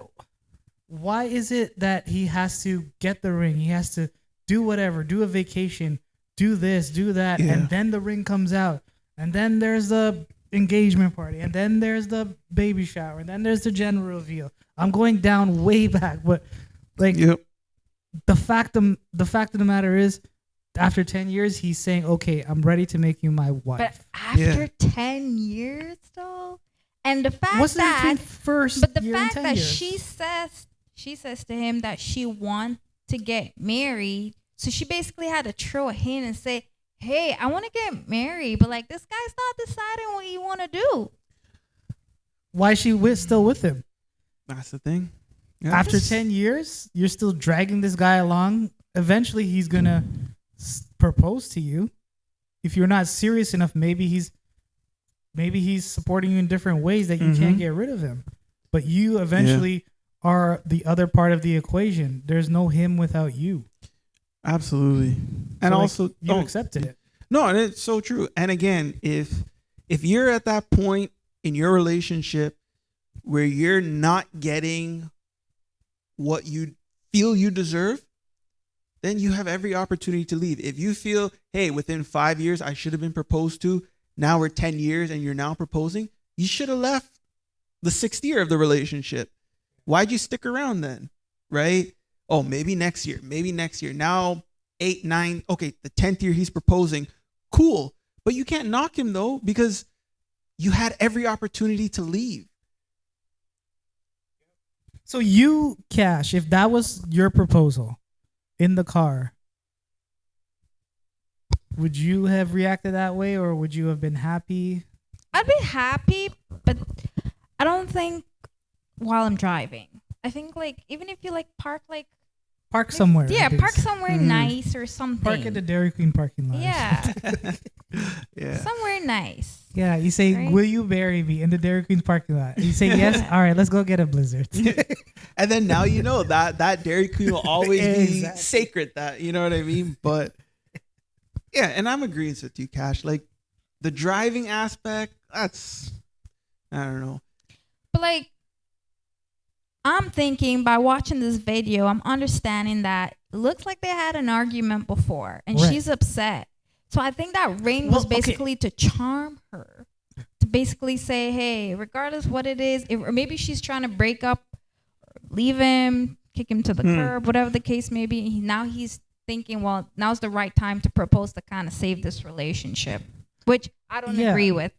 That's, I think, one part of it, but maybe he didn't propose while they were driving because you didn't hear the proposal, right? You just saw the ring. Mm-hmm. I think he probably proposed when they were stopped somewhere in that parking lot. And she bitched about it, saying, "You proposed to me in the car." She starts driving off, and then he took out the phone and said, "Look, this is the ring. I proposed to her," and then they're continuing with the argument. Exactly. That's why I think it's a little bit more authentic, because it's like he didn't have the phone at the beginning when he proposed, but probably they did do it in the car because to her comment, they were stopped, it seems like. But she's arguing and carrying on. So he took out the phone and was like, "Look at this ungrateful person." Boy. Jeez. So what's acceptable to you? Is it you're okay if a guy comes out and just like you wake up in the morning like Mr. JR says he proposed to you, that's fine? Yeah, I guess so. You also mentioned too that the size of the rock shows the value in this generation, of course. Okay, so that's not you. Clarify. No, I don't think like you can get a smaller rock for the same price somebody paid that, another ring that looks a little bit more the diamond that looks much more bigger, but it's the same price you're paying for the ring. You know what I mean? It's just that the rock looks bigger. Not necessarily, but yeah. I've seen a few rings that it's the clarity, the cut. Exactly. And where you got the Some diamond of them from. are like really small, but the value of it's much more than the one that shows a little bit more bigger rock, I could say.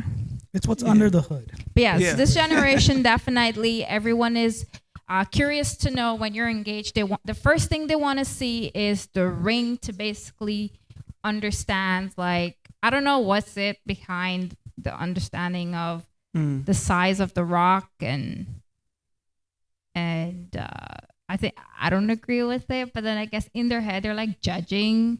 Oh my God, he could do better. Well, yeah, because everything in today's world is all about a visual. We want to see, right?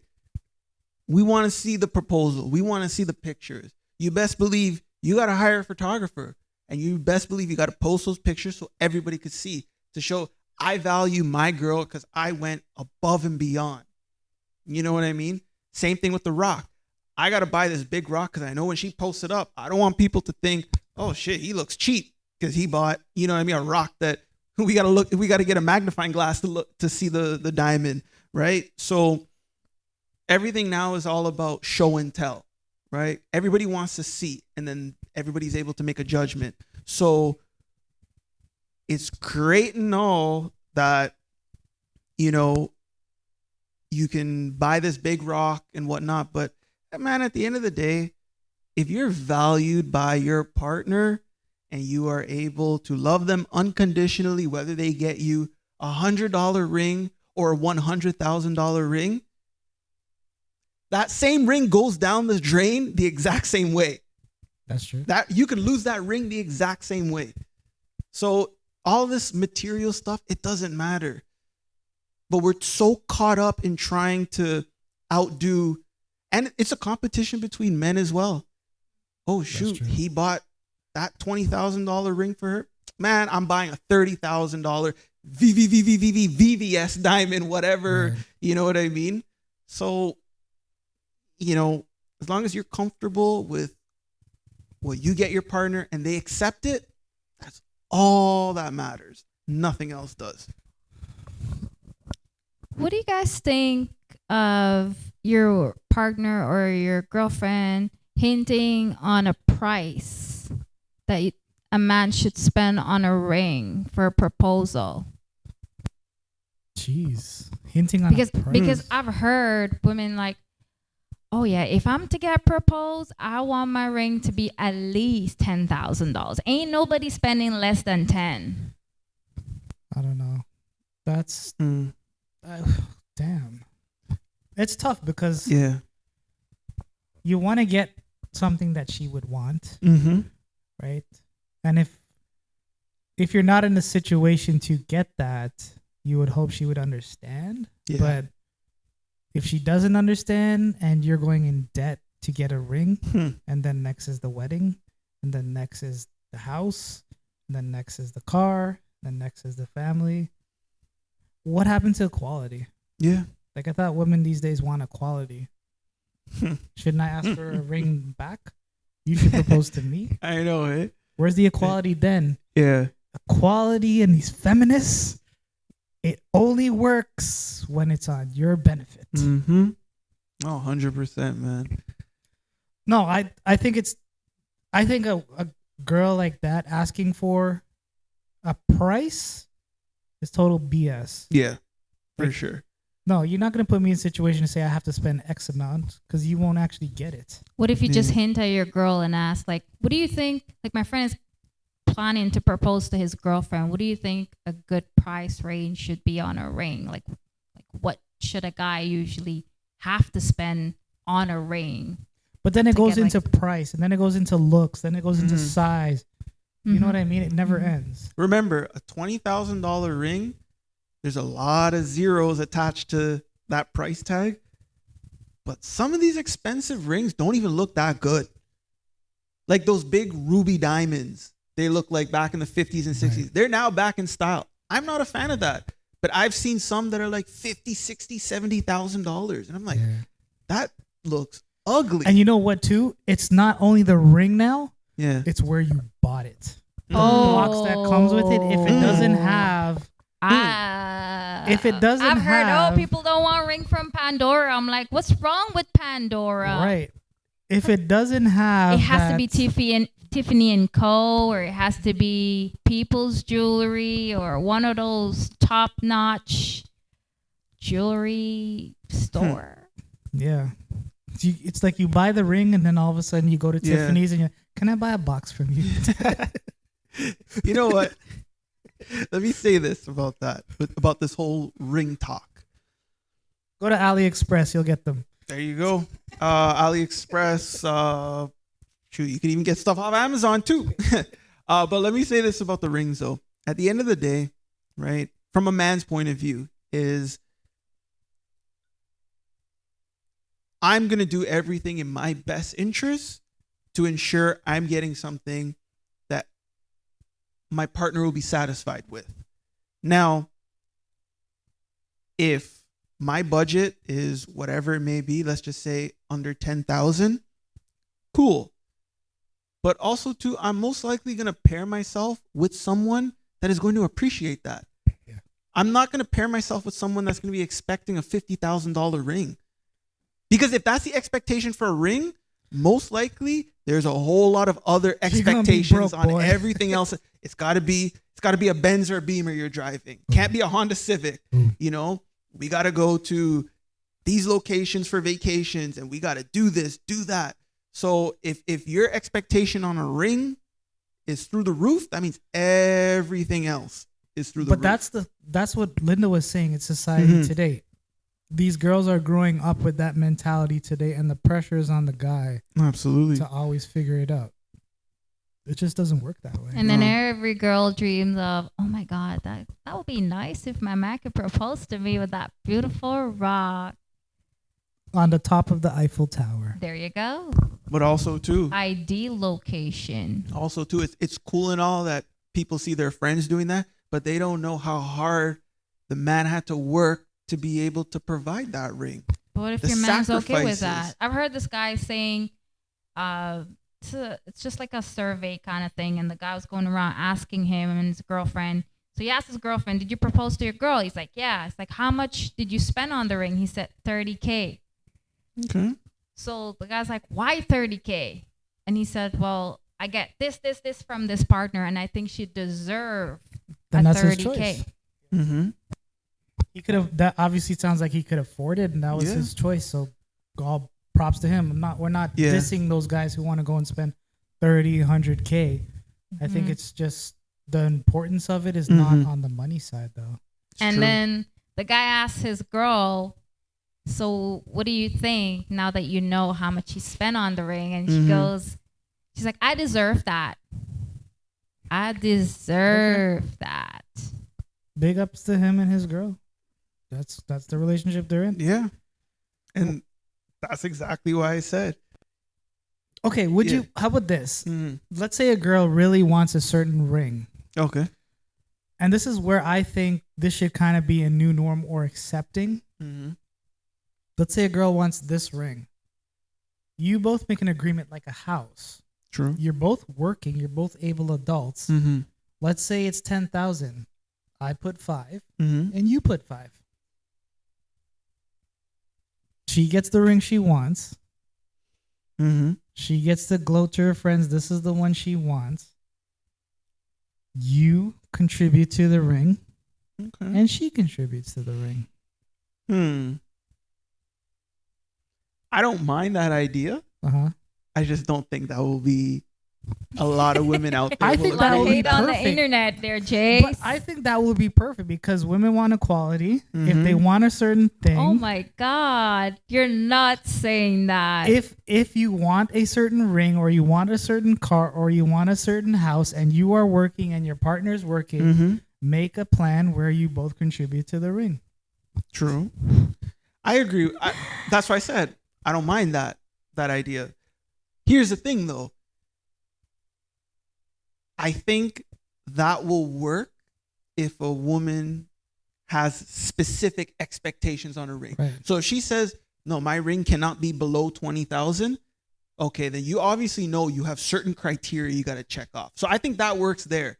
But if you're with someone that is very open, it could be $100 ring or it could be 100,000. At the either way, that is just an object, and I still love you and accept you. I think then, as the man, I could take on the responsibility of getting what I want. But if you have specific expectations, then I think, okay, we should maybe go halves, like a down payment on a house. Right? How about this? She wants a specific ring. All women do is they go online and they do their shopping. They know the ring they want, right? You had your dream ring in mind. She had her dream ring in her mind, but you can't afford it. But you can afford what you can afford. So in that case, is it okay to go halves or whatever agreement you have where the girl contributes a portion of it? Because why does the guy have to lose his money, but the girl doesn't if it's something for the girl? What do you think? You don't think at all it's okay for a girl to contribute to a ring? I don't know how I feel about that. It's the dream. feel like It's the you're ring you wanted. I He feel can't. like He can't afford that ring. No. But wait, this is what you want, though. Yeah, I can Right. get you a ring. Yeah. I just can't get you this one, the Yeah. one that you want. And if you want to be happy, The ring I was gonna get you is half of that. So I'll give you half. If you really want that ring, pay out the rest. I feel like there are some women that will actually do that. And that's what I think. It's like okay. there are some women that would actually agree to go halves just because to take a picture and show it to the world that a man bought this ring for you, but it's actually you guys went halves on it. Yeah. Oh, Would you be okay 100%. with that? I don't think I'll go on halves point. I think my man should whatever he can afford. Let's say it's not half, right? Like you have to contribute something, but it's significant. Whatever. Let's say it's 25%. Do you think the concept of you contributing to a ring that you want is okay? I can't hear you. I don't think so. Okay. Mm. And I might come off a little bit biased on that, but no, I don't agree personally. I just think if you're proposing with good intention, you want this person to be your partner for the rest of your life and you're proposing, I think, you should know your partner and just do what you can afford, not head over heels. But And you're your partner missing needs the to point where the contribute. girl take you away from it, right? You're making the point the girl wants this ring. Because there's a lot of girls who's had their dream wedding, had their dream ring. I want the princess cut with the two-tone band and all this stuff. Ooh. That's the one I want. Yeah, I guess so. I guess in that case, there shouldn't be any problem if you want a specific and your partner can't afford it. You can contribute to your dream ring. Okay. Yeah, but I know for sure this generation, I Not don't going for think that? anybody will be doing that because from what I'm seeing, it's like a lot of things trending regarding, about The Rock and how much it's cost and the proposal venues and all these things and the right place, just efforts in general that people are looking at. They're looking at the effort that your man has put into a proposal. Okay. I actually think the opposite of you. I think this generation today wanting equality, wanting to be just as what the man does, the woman does, I think they would be more open to it. Yeah. Because it's equals, it's halves, it's... Why don't you I put don't the know. question out there But- for our viewers? What do you Yeah, think but- on going halves on a ring? But that's the problem with the women today is I want equality until it doesn't benefit me. You couldn't have said it any better. Yeah, it's 100% true. Look, you can't pick and choose when you want equality, right? I want to hear, but no, I don't want to hear. So I agree with you, Jace. In today's world, I think it should be acceptable. It should be. But it won't be acceptable because of that. Right. And because the proposal, the engagement, the picking the ring has always been the man's job. Right. So we'll leave it with him. But best believe down payment on a house, we're going halves. Maybe down payment on a car, we're going halves. We'll do this. But anything, purchasing the ring, picking it out, that's the quote unquote man's job. He's got to save his paychecks. Because what's the standard with the ring? They say it should be 3 months of your salary. 3 months of your salary. And again, like even something like that, like who made that rule up? This is a woman society. made it up. But cool, which I may or may not agree with, but it's like that standard though in today's world, like I feel at some point that's going to be phased out. Yeah. And I think we're going to see more of the idea that you're mentioning of going halves on it. But again, it takes a certain woman to understand and agree with that though. Right. Yeah, that's true. How about this? Now, because we live in this new world, sometimes the man is not the breadwinner. The woman's the breadwinner. Well, I was going to flip the script there for a sec. I actually have a question for you guys. Mm-hmm. What if your woman proposed to you? How do you think this generation will look at it? That's an interesting one. That for me... Like, how would you feel as a man if your woman proposed to you before you actually did it on your own? I would feel weird. For real? Yeah. Right. I think I'm coming from the old school mentality where I think it's a man's job to propose to a woman. Interesting. I would just feel weird. I would actually, if it did actually happen to me and I did not know about it, I would politely decline and say, when I'm ready, I will propose to you. That's going to crash the internet if you put that out there, because I know there are a few women that has proposed to their man, and I don't really know. I don't see the excitement on the internet. People are shaming women that want to propose to their I'm not man. shaming women or throwing shades of women. That's for me personally. I can't accept that mentally as a man. I think it's tradition. I'm more of the traditional side where I think the man should do the proposal. I just can't. I can't accept it. I don't know. How about you? I don't know. I'm kind of split on it, 50-50. One side of me agrees with your point is, no, that's always been the man's job. And, look, if there's one thing that a man is set out to do is obviously, be a provider, be all that. But also, planning the proposal, picking the ring, figuring out his little speech that he's going to say prior when he goes down on his knee. Like, I agree with you. That's always been the man's job. But on the flip side, and this is why I'm conflicted, is we just live in that world now where what a man could do, a woman could also do. Yeah. Right? So, for the most part. Yeah. Obviously, reproductive stuff and hormone, testosterone versus what is it, estrogen? Yeah. Yeah. Like, obviously that stuff we know is split, man versus woman. But with this, I think just the world that we live in of, women are capable of doing just as much as what a man could do. Kind of. Yeah. I'm a little bit more tradition in certain things that should be a man's responsibility. Because so in that scenario, what would the woman buy? Just the wedding band or like an actual diamond ring for the guy? Because the wedding band doesn't happen until the wedding. Yeah. I mean, I've seen a few where guys get engagement rings. I guess so. Some people do, but like they would buy them something like a wedding band, I guess. Probably just like a band, like yeah, the diamond. And then they just like they just get like dresses take him to a nice restaurant, propose to him in front of people, whatever the case may be. Jeez. Oh, did they put out the hand like this? Did he paint his nails before? That's what I'm saying. Wait. Oh my god.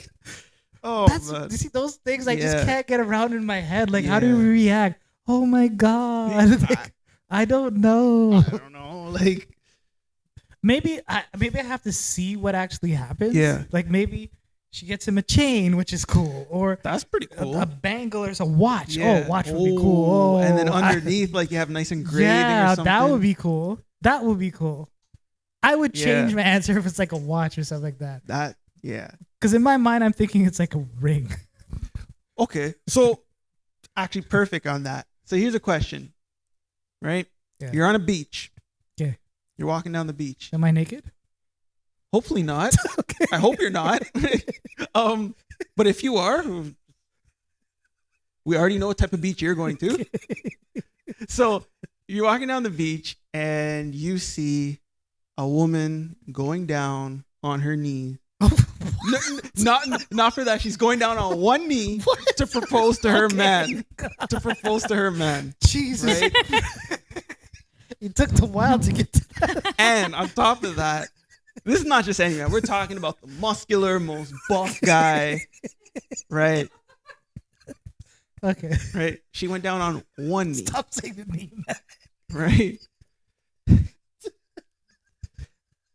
Okay. I don't know what happens after the proposal, but for what we see, she's going down on one knee. Okay. Oh God. Okay. Sorry. Right. So she goes. That's not to do it again. Right. What is the first thought that is going through your head when you see her proposing to her man? I want to hear what you heard. My perspective. Yeah. You kind of know what I'm going to say. What would you think? Man, I don't know. Some men, I mean, I guess some of them look forward of being proposed to.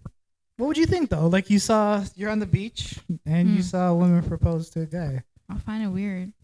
Really? And we're talking, this is the most buff, muscular jack guy, like a man's man. Let's just use The Rock as so we have perfect. A man's man. There you go. The Rock. The Rock is on the beach like that, with lifting the people's eyebrow. Yeah. I don't know, man. I don't know. Would you look at him differently? I will look at him differently. I guess that's her perspective of having a good man and want to appreciate it and appreciate him in a different way by proposing. Okay. Hold on, though. So we painted the picture of the man. How about the woman? Yeah.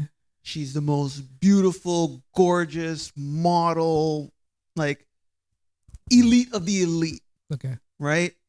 And who's that for you? I like visuals. So we got The Rock.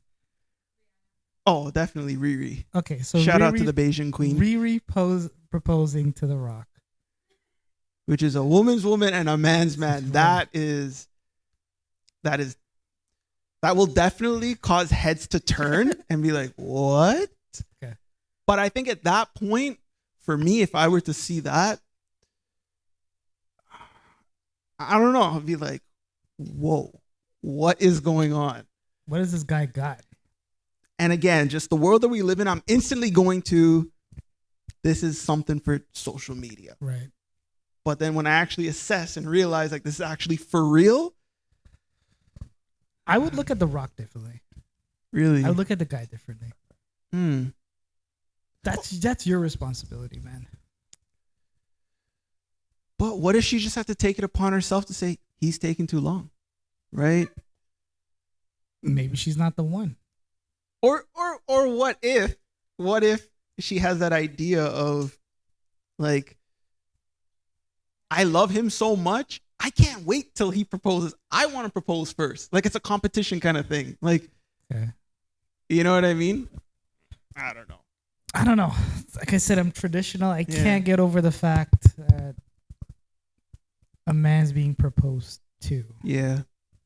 I've seen a video circulating a while back where this girl and her boyfriend, they went to Disney. And as she's taking out the ring out of her pocket to go down to propose to him. To her man. Yes, he turned around with a ring in his pocket, proposing to her at the same time. Sounds fake. To me. Really? A little bit, yeah. It's recorded, right? Yes, it is. But let's pretend. Let's get the fakeness out of it. That's where the guy could recover, but he has to be ready to propose. Because like if you're in a situation, I would immediately take out something. Yeah. No, I'm proposing to you. Stop it. No. Oh, look behind you. Someone's there, and it's like, I did it first. Yeah. You know, but yeah, that I don't know, man. But you know what though? It might look strange now, but maybe in 50 years that's normalized. So what's your opinion of it as of now? As of now, like to me, it looks odd just because that is not a societal norm. That's not what we're used to, right? It will look a little odd, but I kind of alluded to it before. I can't really knock it. I can't really argue against it. Got a hot chick proposing to you? It's not bad. I'm the prize then. Yeah. She's the one that's chasing me. She's the one that's doing all the work, trying to research. It doesn't have to be a ring, but a watch, a necklace, a chain. Like she's putting in that work that I guess I was supposed to put in. I don't know. Like there's so many different angles you could look at it. But like I said, 50 years from now, that might be a societal norm. Yeah. Race to see who proposed to who's first, the man or the woman. Yeah. You don't even know who it is. This proposing to the that. Exactly. Honestly, let's call a spade a spade. Okay. Any more on this topic, Ash? No, I just wanted to know what, from a guy's perspective, like, because I know that he's getting a lot of bash on the internet for this proposal in the car. And let me guess, the comments there are all from women. Majority of them? Yeah. Because this generation thinks that this generation should do better. Yeah. Because why? Because that what he did in that car is not what you're supposed to see, or it was not what's being posted on Instagram. It's proposals on the beaches, proposals at penthouse suites, right? But we all got to realize this is real life. People have busy lives, do things on a daily basis. If that was the perfect time for him, then so be it. Yeah. Yeah, man. Yeah. So that is that. Proposing wherever you want, as long as it's right with you, is fine with me. Yeah.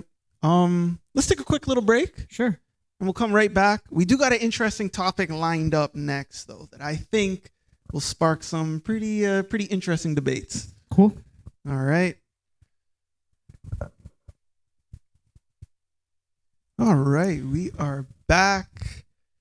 Ooh, that was a good discussion we had, AJ's. That was. Oh, boy. All right. So let's keep the discussion rolling on the whole societal norms. So. Oh, shit. Where are you going now, man? Well, I might be going down a road that I don't know. We might have some mixed reviews and opinions on. Okay. So Cash and I were having a discussion earlier on. And essentially, we're talking about individuals who choose to go against the societal norms of not following the mold of getting married, buying a house, starting a family, and that chain reaction. Okay. My question to you all is it okay to go against the grain and go against what society typically says you're supposed to do? So what if you decide to go backwards? You start a family, get married, and then buy a house. Is that okay? Is that accepted? Accepted by society or accepted by me personally? By you personally. I think it's okay. I think it's okay. Yeah, I think because a lot of the things with marriage has to do with the pressures around having a ceremony, having the money to put something together, to have the family come together. The wedding is not for the couple. Going through it myself, it's not for the couple at all. But if you're asking me, is it okay to have kids, live together, then when it's convenient, get married? Yeah. That is totally acceptable to me personally. I even think marriage going a little step further is kind of outdated. It is. To be honest with you. Like the commitment to one person. Like if divorce rates and how easy it is for a couple to just say, I'm tired of this, or we gave it a year. Like I've seen this online. We're married. Let's give it another year. And at the end of the year, let's assess if we should stay together. I've heard this from like all these big guys all the way up here. Like Patrick Bet-David. That's his big up Patrick Bet-David anyways. But that's his mentality, which is not wrong. Everyone should be able to choose what they want. That's how he assesses his marriage with his wife. Really? Even though they have a family. Even though they have everything together. He's like, look, I don't want to pressure you into, I know I'm a lot. I don't want to pressure you to say that you have to stay with me just because we have all this life created together. You will be well taken care of. True. But do we need to stay married? Do I need to stay married? Do you need to stay married if you're not happy? Yeah. Every year we should sit down and assess, should we stay married? Right. And if you're not up with it, you don't like the direction I'm going in my life, you're free to leave. Yeah. You're free to leave. I will take care of you. We would have agreement together. And I think that's also okay too. Depends on your relationship. But the significance of marriage was supposed to be till death do us part. Right. Which is stupid. If the words don't matter anymore, what's the point of marriage? So I don't think breaking tradition to have kids first, get living together, and then if you want to get married, that is completely fine with me. I like that. I like that analogy. I think some key points that you mentioned was, the whole idea of marriage is death do us part. But if that's the case, why is our divorce rate so high? Exactly. Right? It means nothing. It's literally a contract you're signing. It's no longer I love you, you love me, let's get married, start a family, live happily ever after. Right. There are real life things. There's adultery that goes on.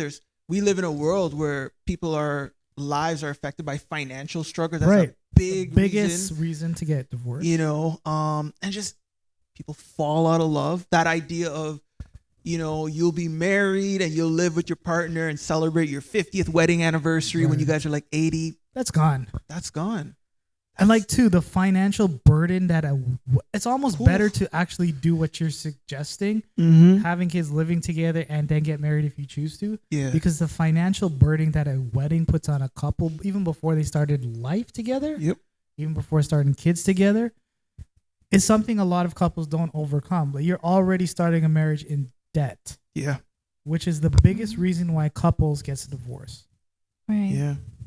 And let's call a spade a spade. The wedding that you are putting on is not for the husband and wife. It is for the family. I'm tired of seeing this. It's the families that have these expectations. We need you to invite these people. We need you to do it at this venue. Right. We need you to go to this temple or this church or this mosque, whatever it may be.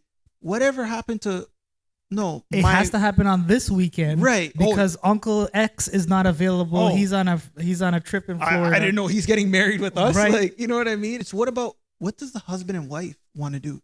It's no longer about that. It's not. This is all for show. Oh, you guys did a 500 people wedding? We're going to do 800 people. Yeah. Oh, you did it at Hall A? We're going to do it at Hall B. And it's like, no, it's no longer about the love. It's literally a competition. That's why I said it's all show and tell. And even parents get caught up and grandparents get caught up in, I'll help you pay for the wedding if you invite this person. If we have it down here, if we do this on the wedding. I kind of want to get a woman's perspective on this. I think Cash. Do you agree with it if it's okay, what Mr. JR said, to do kind of everything backwards? Yeah, okay? I think it's okay to do everything backwards. I don't think it should, of course, in this generation.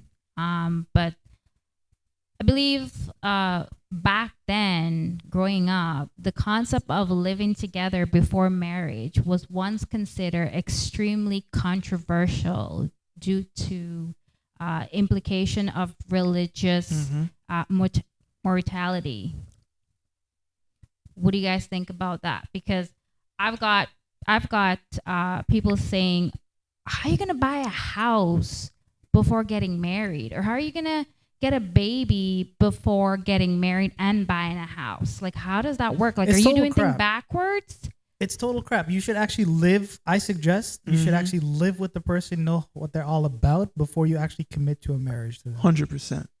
I think people think it's a bad thing because they think the relationship may not last. No. It's like when you go to Bourbon Street at the food court, they ask you to sample which chicken you want before you actually pick the chicken. That is the perfect analogy of a wedding. You got to sample the milk before you buy the cow. Absolutely agreed.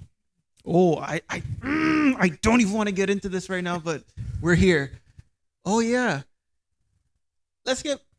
We got to get married. Cool. We live X amount of years together. It's not working out. Now all of a sudden you're pulling up from half court asking for 50%, half of what, man. Oh, let alone if I'm a millionaire and I'm making all this money. Oh, and that spousal support.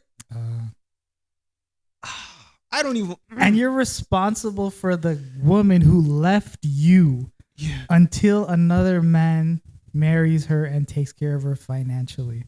Does that make any sense whatsoever?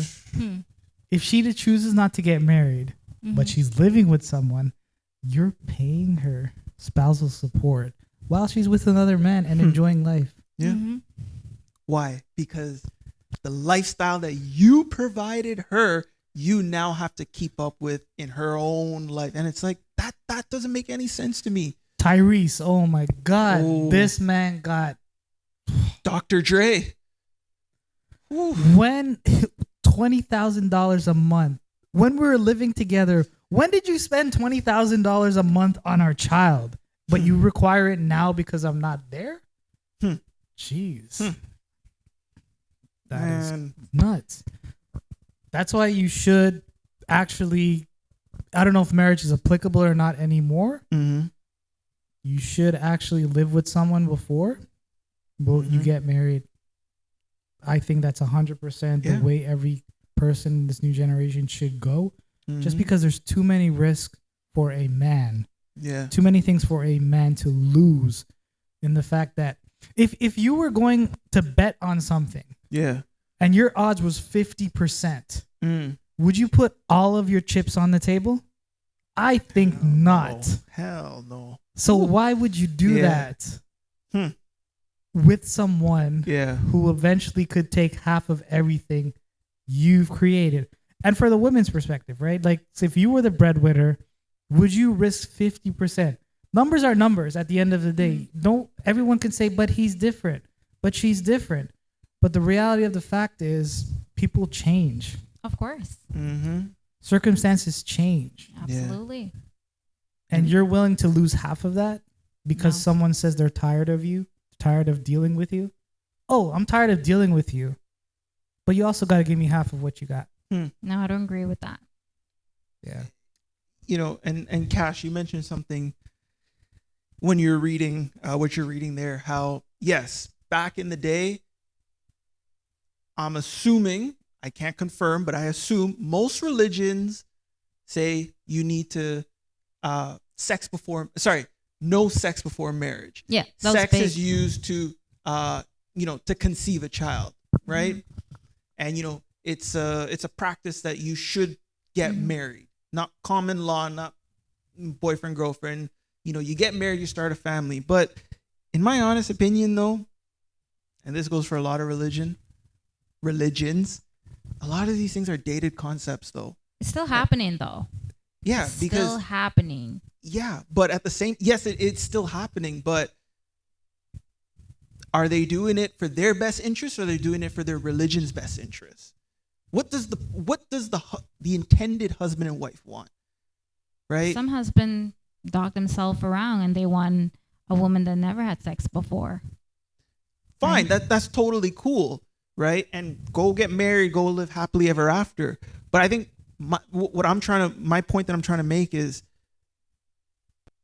are you doing it though for yourself or for the religion's sake? Because you know that if you have, and we know that it is forbidden in many households, many religions, many cultures, it's forbidden to have a child before marriage. That's a sin. And you bring shame to yourself, you bring shame to the family. So, but again, what if that's the route that couple wanted to go through? Yeah. Regardless of if it's a mistake, regardless of if it was planned, whatever it may be, if that's the route that they choose, then so be it. Live happily ever after. But if you have the elders in your ear saying, oh, you got to marry her before she delivers and we'll do a secret wedding, and you know what I mean? For what? Is this for show? Is this so it looks good on paper? Mm-hmm.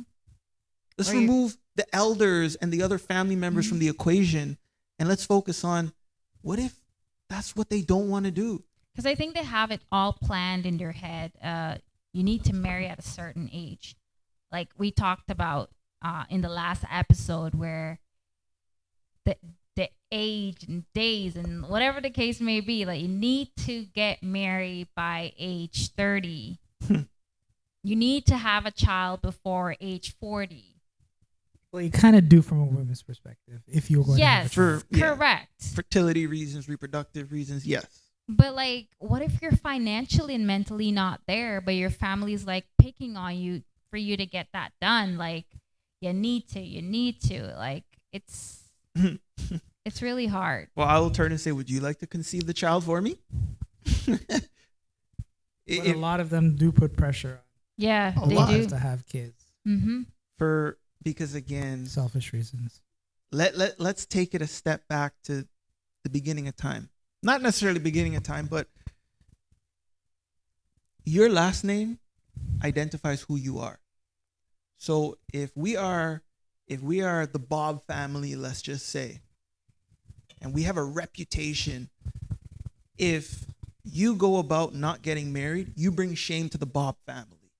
Now people in the village are now talking about us. How dare you? Yeah.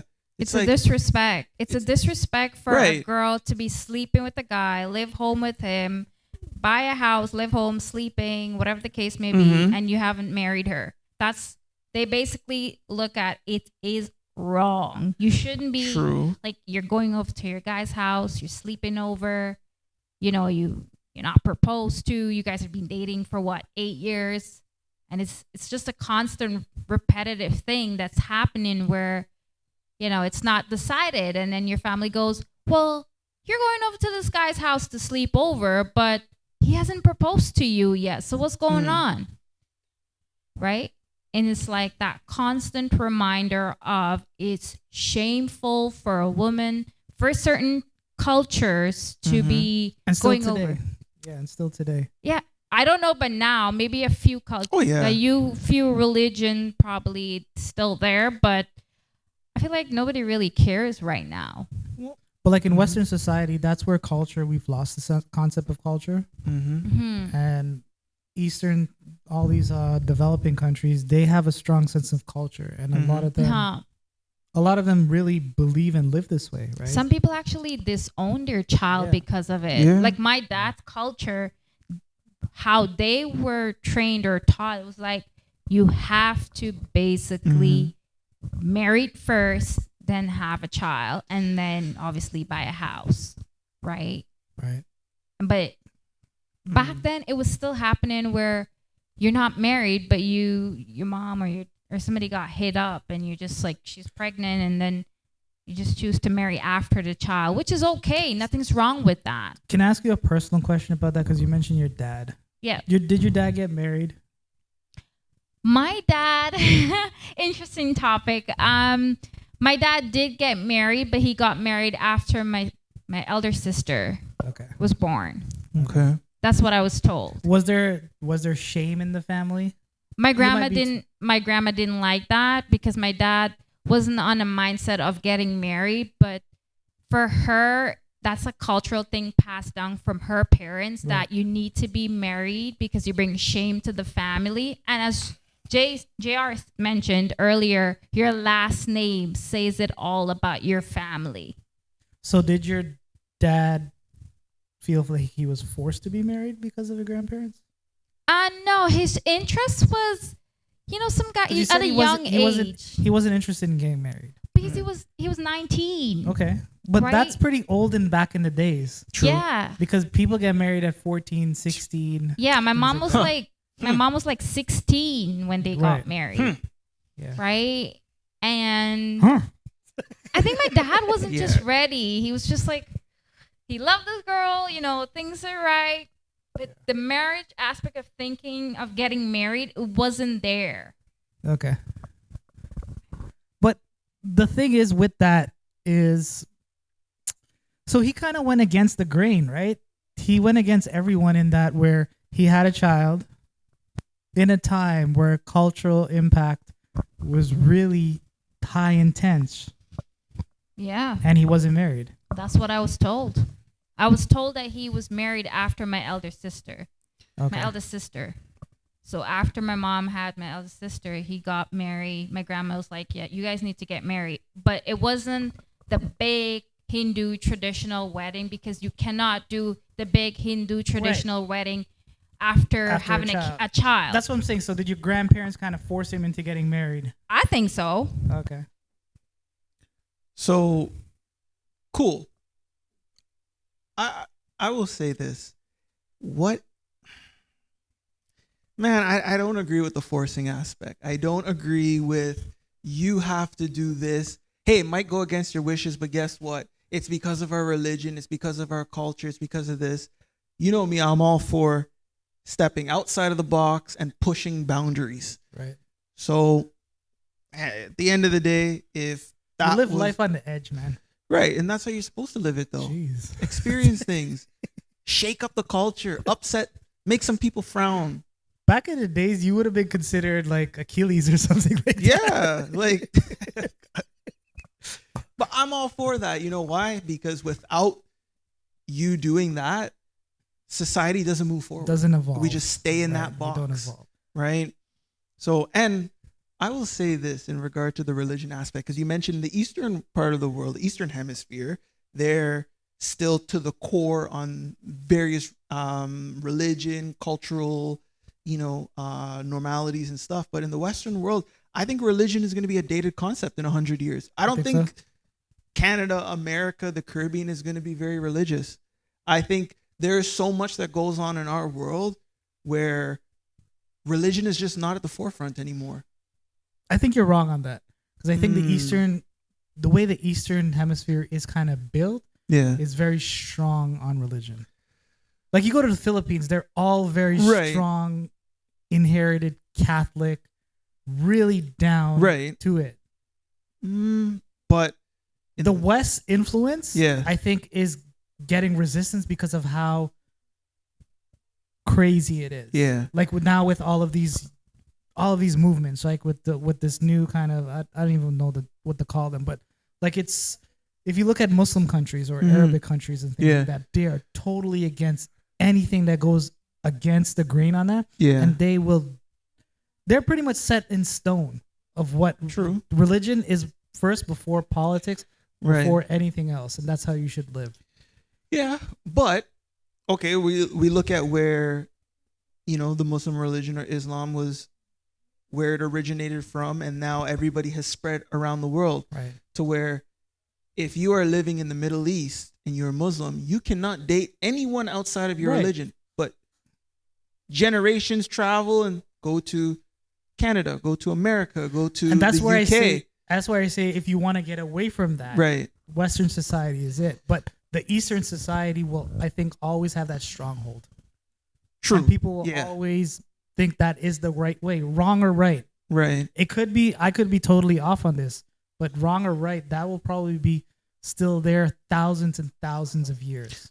100%. 100%. I just think that the Western world, I think it's going to be 100 years from now. I don't think religion is going to be at the forefront. So in the Western world? Okay. Yeah, I think so. Like I agree with you in the Western world. Yeah. Globally, I don't agree with Oh, that. no. What I was mentioning earlier was the Western world. Okay, Yeah. Eastern, oh, no, they're to the core. That is their identity. My but bad. for looking at, even just North America as a whole, like Easter came and went. Christmas is here. It's all about, gifts and what you give and what you receive. Is no That's longer. why companies shouldn't give Catholic or Christian holidays. That's my beef. True. Because our holidays in Canada follows the Christian calendar. It's Christmas. It's Easter. True. It's But Good Friday. versus the Eastern world, I should be like Mauritius and I should have holidays every month. Hey. 2 weeks every month. Right, but just know though that if Because you when I choose to celebrate, I should get the holiday. But- It'll be like vacation, right? right, Like you get allotment of holidays, and then you get to allocate what you want your holidays to be. If you True. celebrate this day for, I don't know, Shivratri or something like that, you should get that day off. I shouldn't have to go to work because of Shivratri, but I get Easter off where I'm just sitting at home and I don't celebrate it. but are you gonna celebrate it? Are you just enjoying the day off for the sake of it's a free day off? Or are you actually going to partake and celebrate? I could. You can't question me. True, but I think but at some point though, I do think that, and I think that I'm agreeing with that. Like for example, Eid just took place in the Eastern world. That is a huge holiday. Even some Caribbean But countries. you see, Eid today is not for all those Muslims who work. Mm-hmm. They don't get Eid off. That's the thing. Yeah. Right. So that's where I think Western society and what you saying has to change. I think that's kind of like what will happen. So it's either everyone gets it or nobody gets it, Right. kind of thing. Interesting. But to go back on topic, we did kind of stray away. But I like the religion the religion aspect that you brought up, though. But just going back to the original point of, societal norms and religious norms and everything else in between. Once we eventually evolve with time and, the elders eventually move on, and now the younger generation, like this is known as like that rebellious generation. Right. What is it? Generation Z? 70s. Because, They were rebellious too. So the millennial, so we're part of the millennials, right? But now, like everyone 2000 and on is Generation Z or X, something like whatever that. like that. Something with letters. Anyway, right? So at the end of the day, they're known as like that rebellious generation. But realistically, a few generations ago, back in the 70s and 80s, that was the same kind of rebellious generation, right? Yeah. And we've seen that in pop culture. Against the man. Exactly. So, I think most importantly is as long as you're happy with whatever you want to do, just do it. Exactly. Who cares if auntie or uncle gets upset? They'll always be upset at something. They ain't gonna be here forever. Right. Right? So, but yeah. So I think we'll come back on this topic. Yeah. Because I think we didn't finish it properly. Yeah. I want to get more into like some angles on it, right? Like not only the pressures of living, we call it a backwards life. Yeah. But comments that I mentioned, is marriage even needed these days? Yeah. It's just a contract. Yeah. In the eyes of the government and in the eyes of the law. But, some people are just living common law. Cool. That's it. All right. No strings attached. No strings attached. Okay, so let's just wrap this up. We will take a break. We'll come back with our West Indian chutney review, and we might have a special guest. Oh, boy. We'll let you know. All right. This segment of our podcast may offend others. Please don't take offense. We're not trained professionals or know anything of value to the West Indian music scene. We're just having fun and commenting on what we see and hear. Please don't take these personally. We really do appreciate the hard work and efforts of these artists. We definitely could not even come close to anything you've done. We're just here to have a good old fun time, live the dream. Thank you for listening. We are back live here with our rendition of the West Indian Chutney Channel review of the latest videos. We actually got a really special guest right now. Do we really? Yeah. All right. So I'm going to give a little intro. We might have a recurring guest. Hopefully. Fingers crossed if y'all show some love. The one. The only. All right. The Beverly Hills real estate rock star all the way down. The realtor mom, a.k.a. Busy Brenda. Say hello. Say hello. Hello, hello. What's up, Busy Brenda? How you doing today? I'm doing good. How you guys doing? We all right. We all right. Glad to see good. you in studio. Hopefully next time you join us on camera. Oh, yeah. We got to get you and Cash Money Linda on camera for a special pod. What do y'all think about that? I think that's a go. Yeah, that's all you got to say? Yeah, I'm excited for that. Yeah, me too. Damn, we're outnumbered this time. We'll work out the contract. We'll work out the contract. Paperwork is in progress. Yes. All right. All right, let's get back to the video. So this is the West Indian review. What's up on the next one, man? All right. So with that being said, we have got Rick Ram and Classy lined up with their new song, Gur Rang Pe. And Rick Ram has been on a tear lately. So let's see Endless what you got. music. Jeez. And ladies and gentlemen, don't forget our show is proudly, unofficially sponsored by Crown Royal Vanilla. Whether you're with friends, watching a game, or doing anything like that, please sip on Crown Royal Vanilla. Check for it in your local liquor stores. Book in the hotels.com app to And find without your a perfect doubt, somewhere. we have got a heavy hitter, Mr. Rick Ram. गोरे रंग पे नेचना घुमा निकल गोरा रंग 2 दिन में ढल जाएगा गोरे रंग पे नेचना घुमा निकल गोरा रंग 2 दिन में ढल जाएगा मैं शमा हूँ तू है परवाना मैं शमा हूँ तू है परवाना मुझसे पहले तू चल जाएगा गोरे रंग पे नेचना घुमा निकल गोरा रंग 2 दिन में ढल जाएगा It's not the clothes that you wear but the things that you do. Not the people that you call your crew. It's not the style of the hair or the brand of your shoe.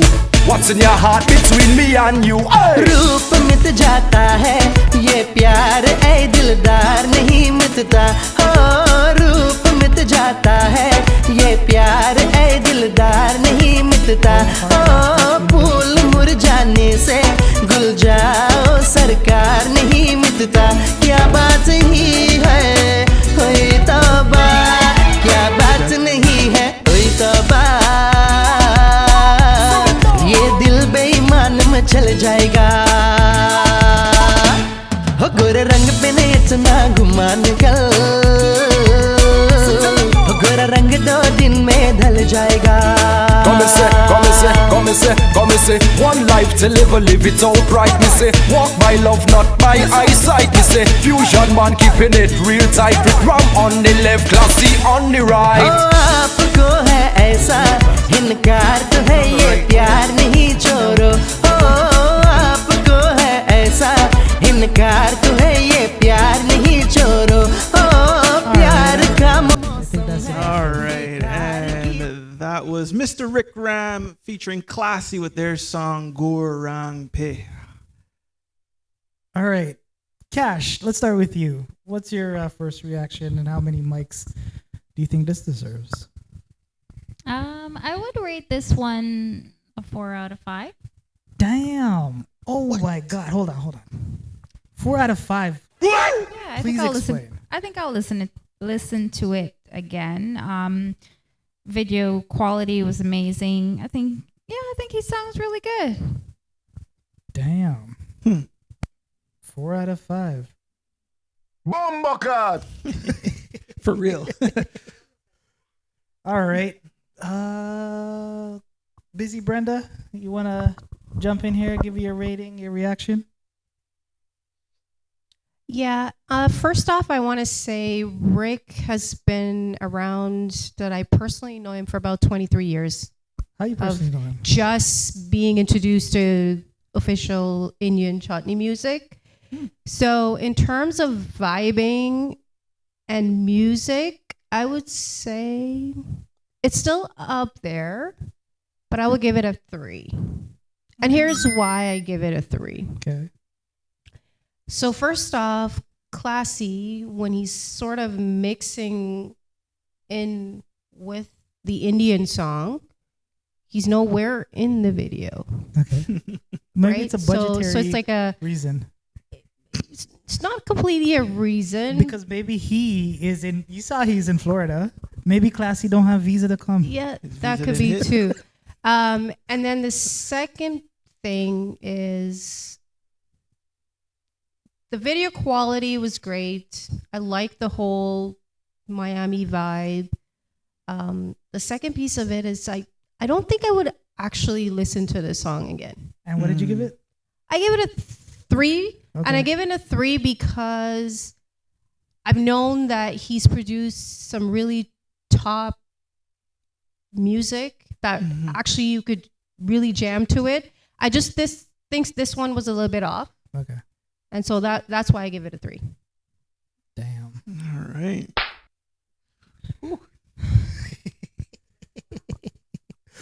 But a 3 is a pretty good. So I'll go next. All right, Mr. Jace. So Rick Ram, I got to give shout out to Rick Ram. This man's producing endless music ever since he won a Chutney Soki Marnux. So I like the effort. The song for me is not his best song. Okay. The video is really good. He likes to stick out his tongue, as you can see. But what I would give Rick Ram and Classy on this one is probably a 2.5. All right. Yeah. Not bad. 2.5. Yeah. I think I'll go with the same rating too. It's okay. It's not one that I'm going to be running back to listen. We didn't see Classy in the video. Rick Ram on the left, Classy is on the right, but nowhere to be found. That just didn't really add up in the video. But great visuals, great quality. So I'll give it a 2.5 out of 5. All right. We're going to come back to you on how you know him personally, but we'll go to the next video. All right. So thank you, Mr. Rick Ram, which, by the way, he has been very consistent with putting out music for 2024. So can't knock the hustle, and we salute the consistency. Yep. All right. So next song we got lined up here, we have got Virendra with his song. Oh, sorry. Virendra Kapi Prasad. Represent the Prasads again. Big up.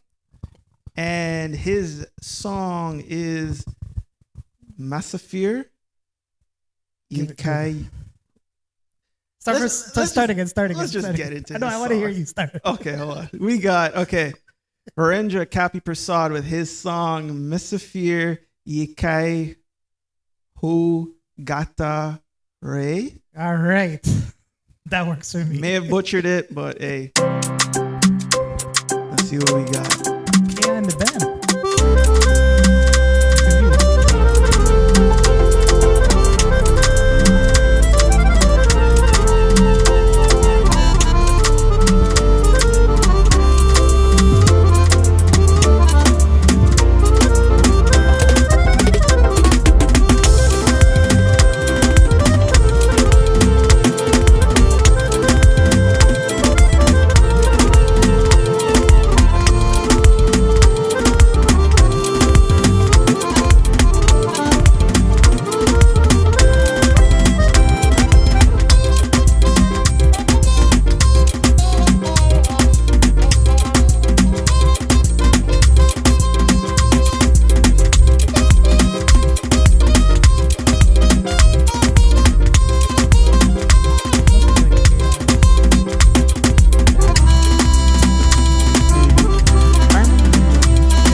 right, let me go first. Okay. Cappy Prasad. I like the song. The video, not so much for me. Obviously, he didn't have a good budget going into this. The song was okay. I don't know what else to say. I'll give him. No, he's that type of guy. He's like the what's that guy who plays the saxophone? But Kenny G. Kenny G. He's the Kenny G of Chutney Music. Yeah. So that's his style. I did like the vibe. It's obviously songs we know back then. So I would give it a 3.5 out of 5. All right. I'll go second. Mr. Prasad. Great. Yes, video production lacked a bit, but he's very talented with his flute, piano, harmonia. I don't even know what that instrument is. Yeah, I actually don't know. Yeah. But he looked like he depend machine. Overall I think is really great though.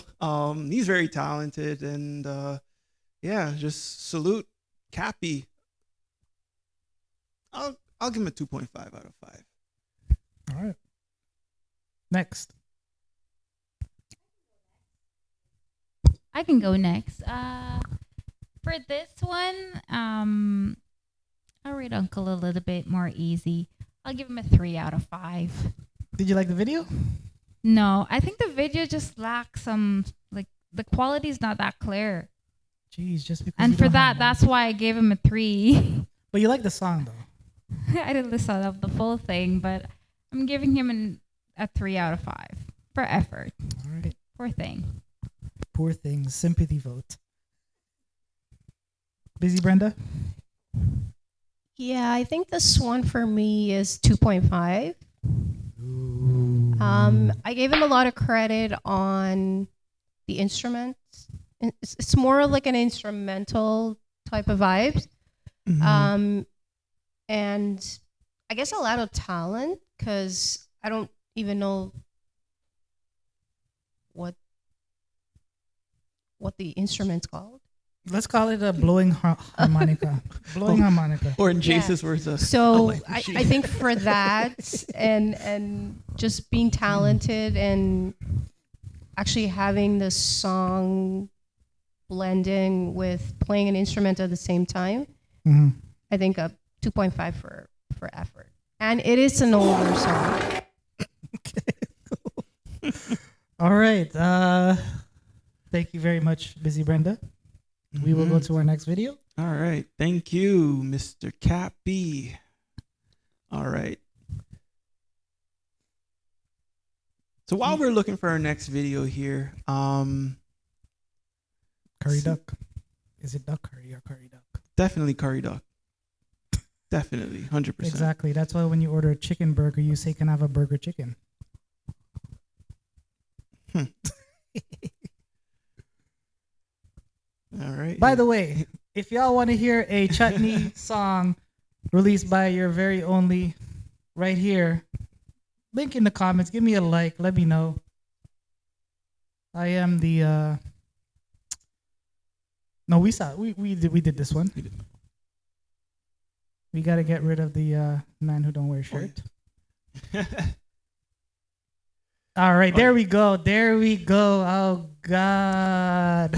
All right, so we have got Mr. Prince Navin Prabhu with his song Saki Sam. Oh, God, this one is definitely worth the wait. And we had to go deep in the archive.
Prince Navin Parbu with his song Saki Sam.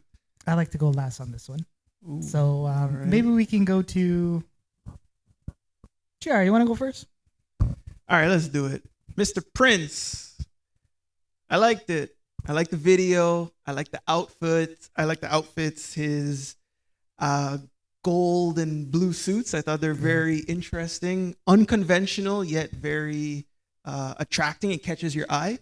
I think it worked well with the video. You say he's attractive?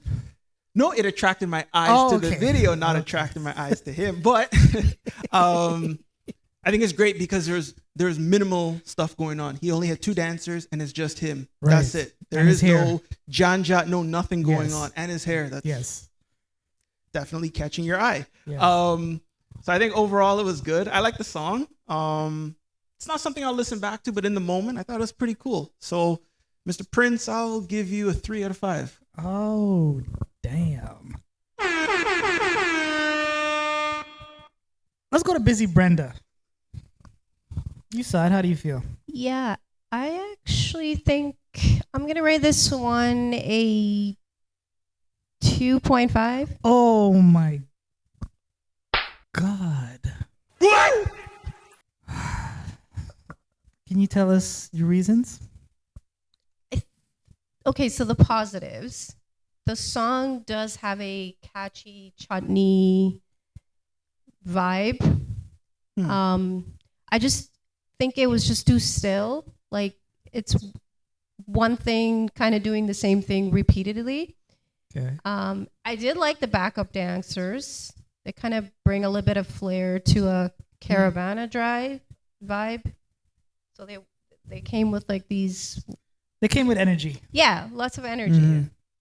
So yeah, that's my take on it. I wouldn't listen to it again though. You wouldn't listen to that again? A couple glasses of wine on a Saturday night. Johnny. I guess maybe, yeah. I think maybe because it's too new and I like the bump up. Yeah. All right. We'll come back to it because we want to do a rendition of where we have some videos that you listen to it again and see if your ratings change. Mm-hmm. So I think this is one of those where your ratings will change. I think so too. And maybe I'll get used to Prince Navin Prabhu a little bit more if I listen to more of his songs. Mm-hmm. Okay. Yeah. I will go next. For this one, I'll start off with the positives. I think the video is really good. His attire, of course, is nice. Had backup dancers, which is great. But overall, I'll rate this a 2 out of 5.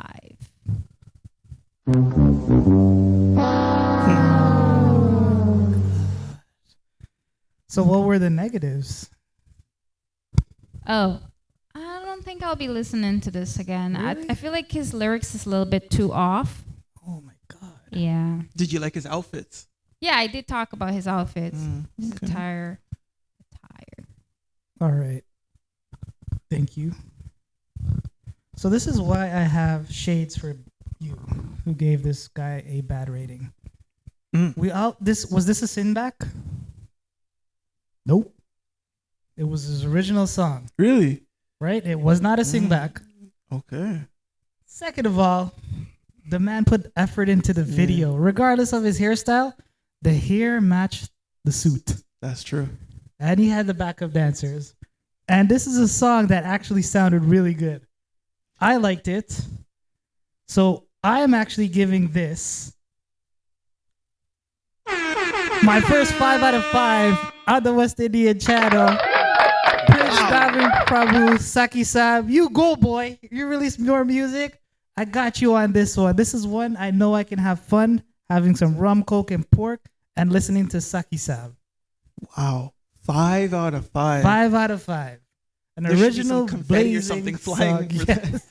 Wow, that's our first 5 out of 5. But all right. Well, Prince, this was posted actually 2 months ago. We did go back in time, so hopefully we get something new. It's good that we went back in time. We did. We missed this completely. We missed this one. All right. Well, It's a hidden gem, but shout out to you, Mr. Prince. All right. I'd like to thank all the artists that appeared on our show today. This is the West Indian Chutney segment, and we're closing off our pod today with some special guests. Say hello once again, Busy Brenda. Hello, everyone. Thanks for joining us today, and have yourselves a good rest of the week. Great a week. Thank you all. Signing off for the Would You Rather pod. Thank you. Don't forget to like, subscribe, follow, drop a comment. Shout out to the R-Dogs in the Bay. Shout out Shensia. Shout out everybody watching worldwide. Peace, love, happiness, and we'll see you guys again next week. Boom. Peace.